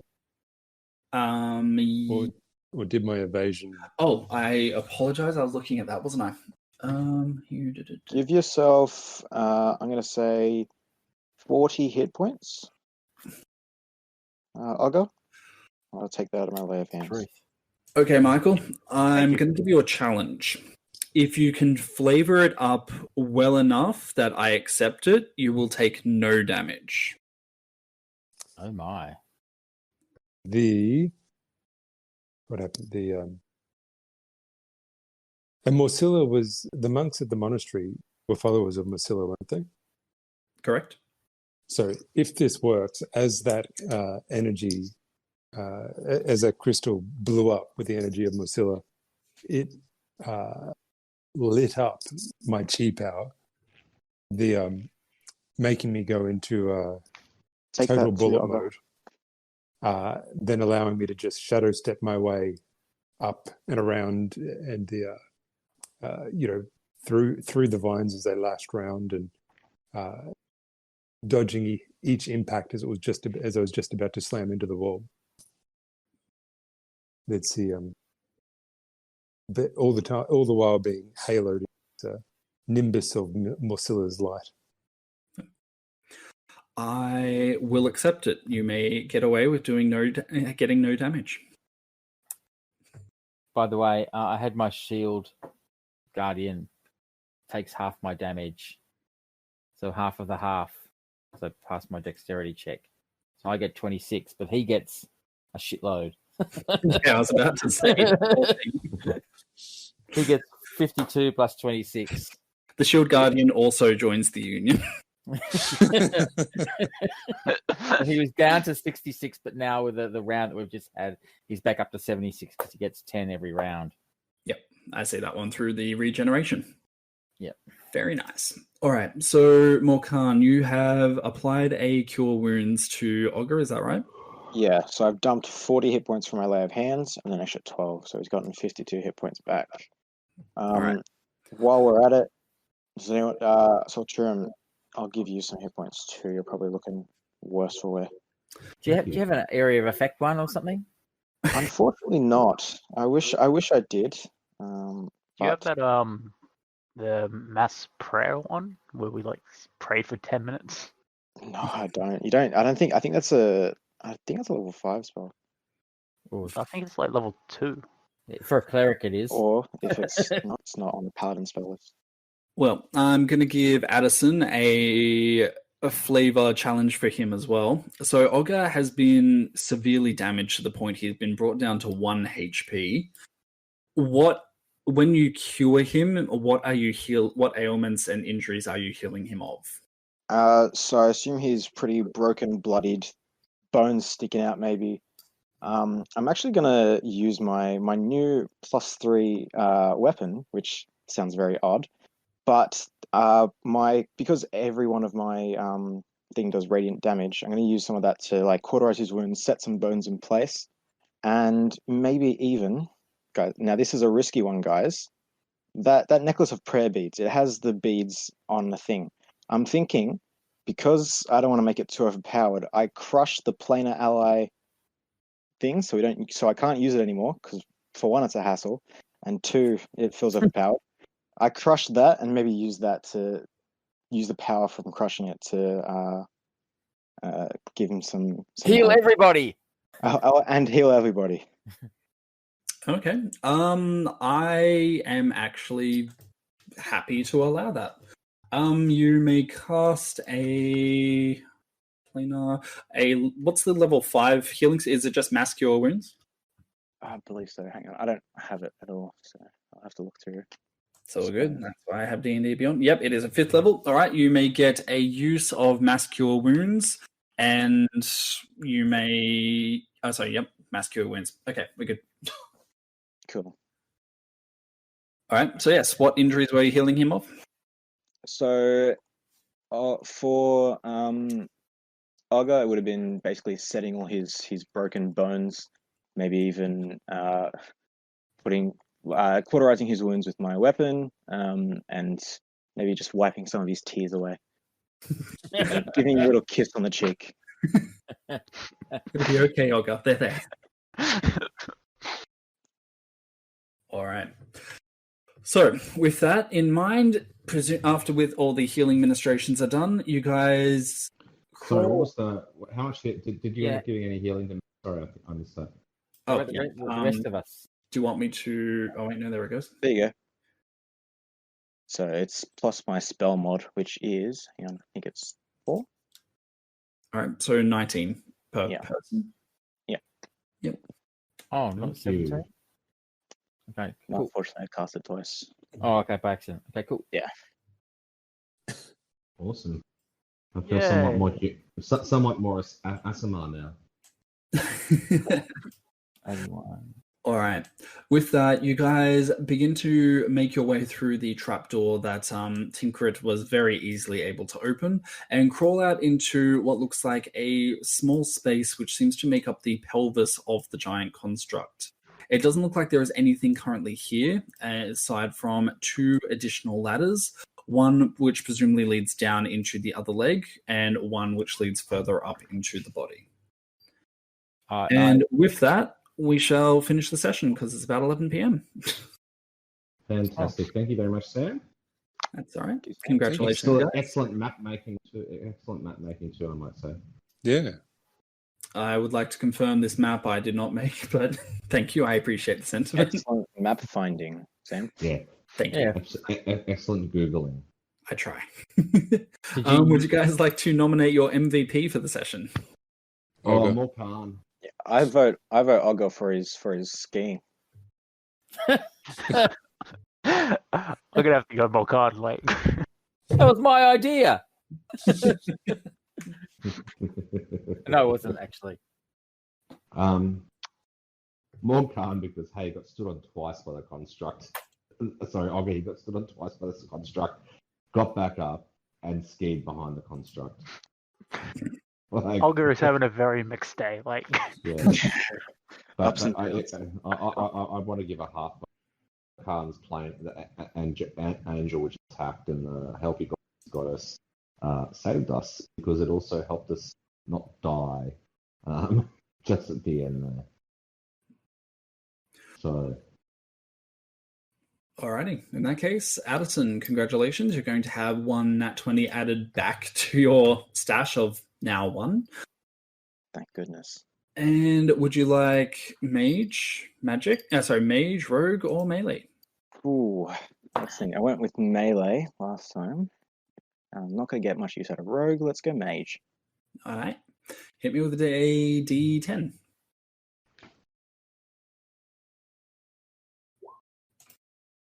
That is a 4. Ooh, that's a new one. What are you? Let's have a look. I made all of these charts like 6 months ago, so now it's all shiny and new to me as well. Ah, yeah. All right. I'm not entirely sure that this will actually be of overall use to you, so I will provide it to you, but I will also allow you the chance to re-roll. Okay. Skyblinder Staff. You gain a 1+ bonus to attack and damage rolls made with this magic quarterstaff. While holding it, you gain a +1 bonus to spell attack rolls. If a flying creature you can see within 30 feet of you makes an attack roll against you, you can use your reaction to hold the staff aloft and cause it to flare with light. The attack has disadvantage on the attack roll, and it must succeed on a DC 15 Constitution saving throw or be blinded. It's pretty cool, but I think I would like to re-roll. That is fair. All right, hit me up. That is a 9, and if that is what I think it is, and it is, that means a new spell from the Tome of Spells. You rolled exactly what Solturm did last time. Dick. it's pretty awesome. Get to do some searching. Yes. get a mad healing one. There's not a lot. I've already checked a couple times. He's done his best, okay? Alright, well, on that note, thank you all of our viewers who have stuck with us this far, and as of next session, we might actually be hitting the finale. Depends on how well they go with everything else in our final dungeon. So, in the meantime, we will say goodbye to Craig, and I will see you all next time.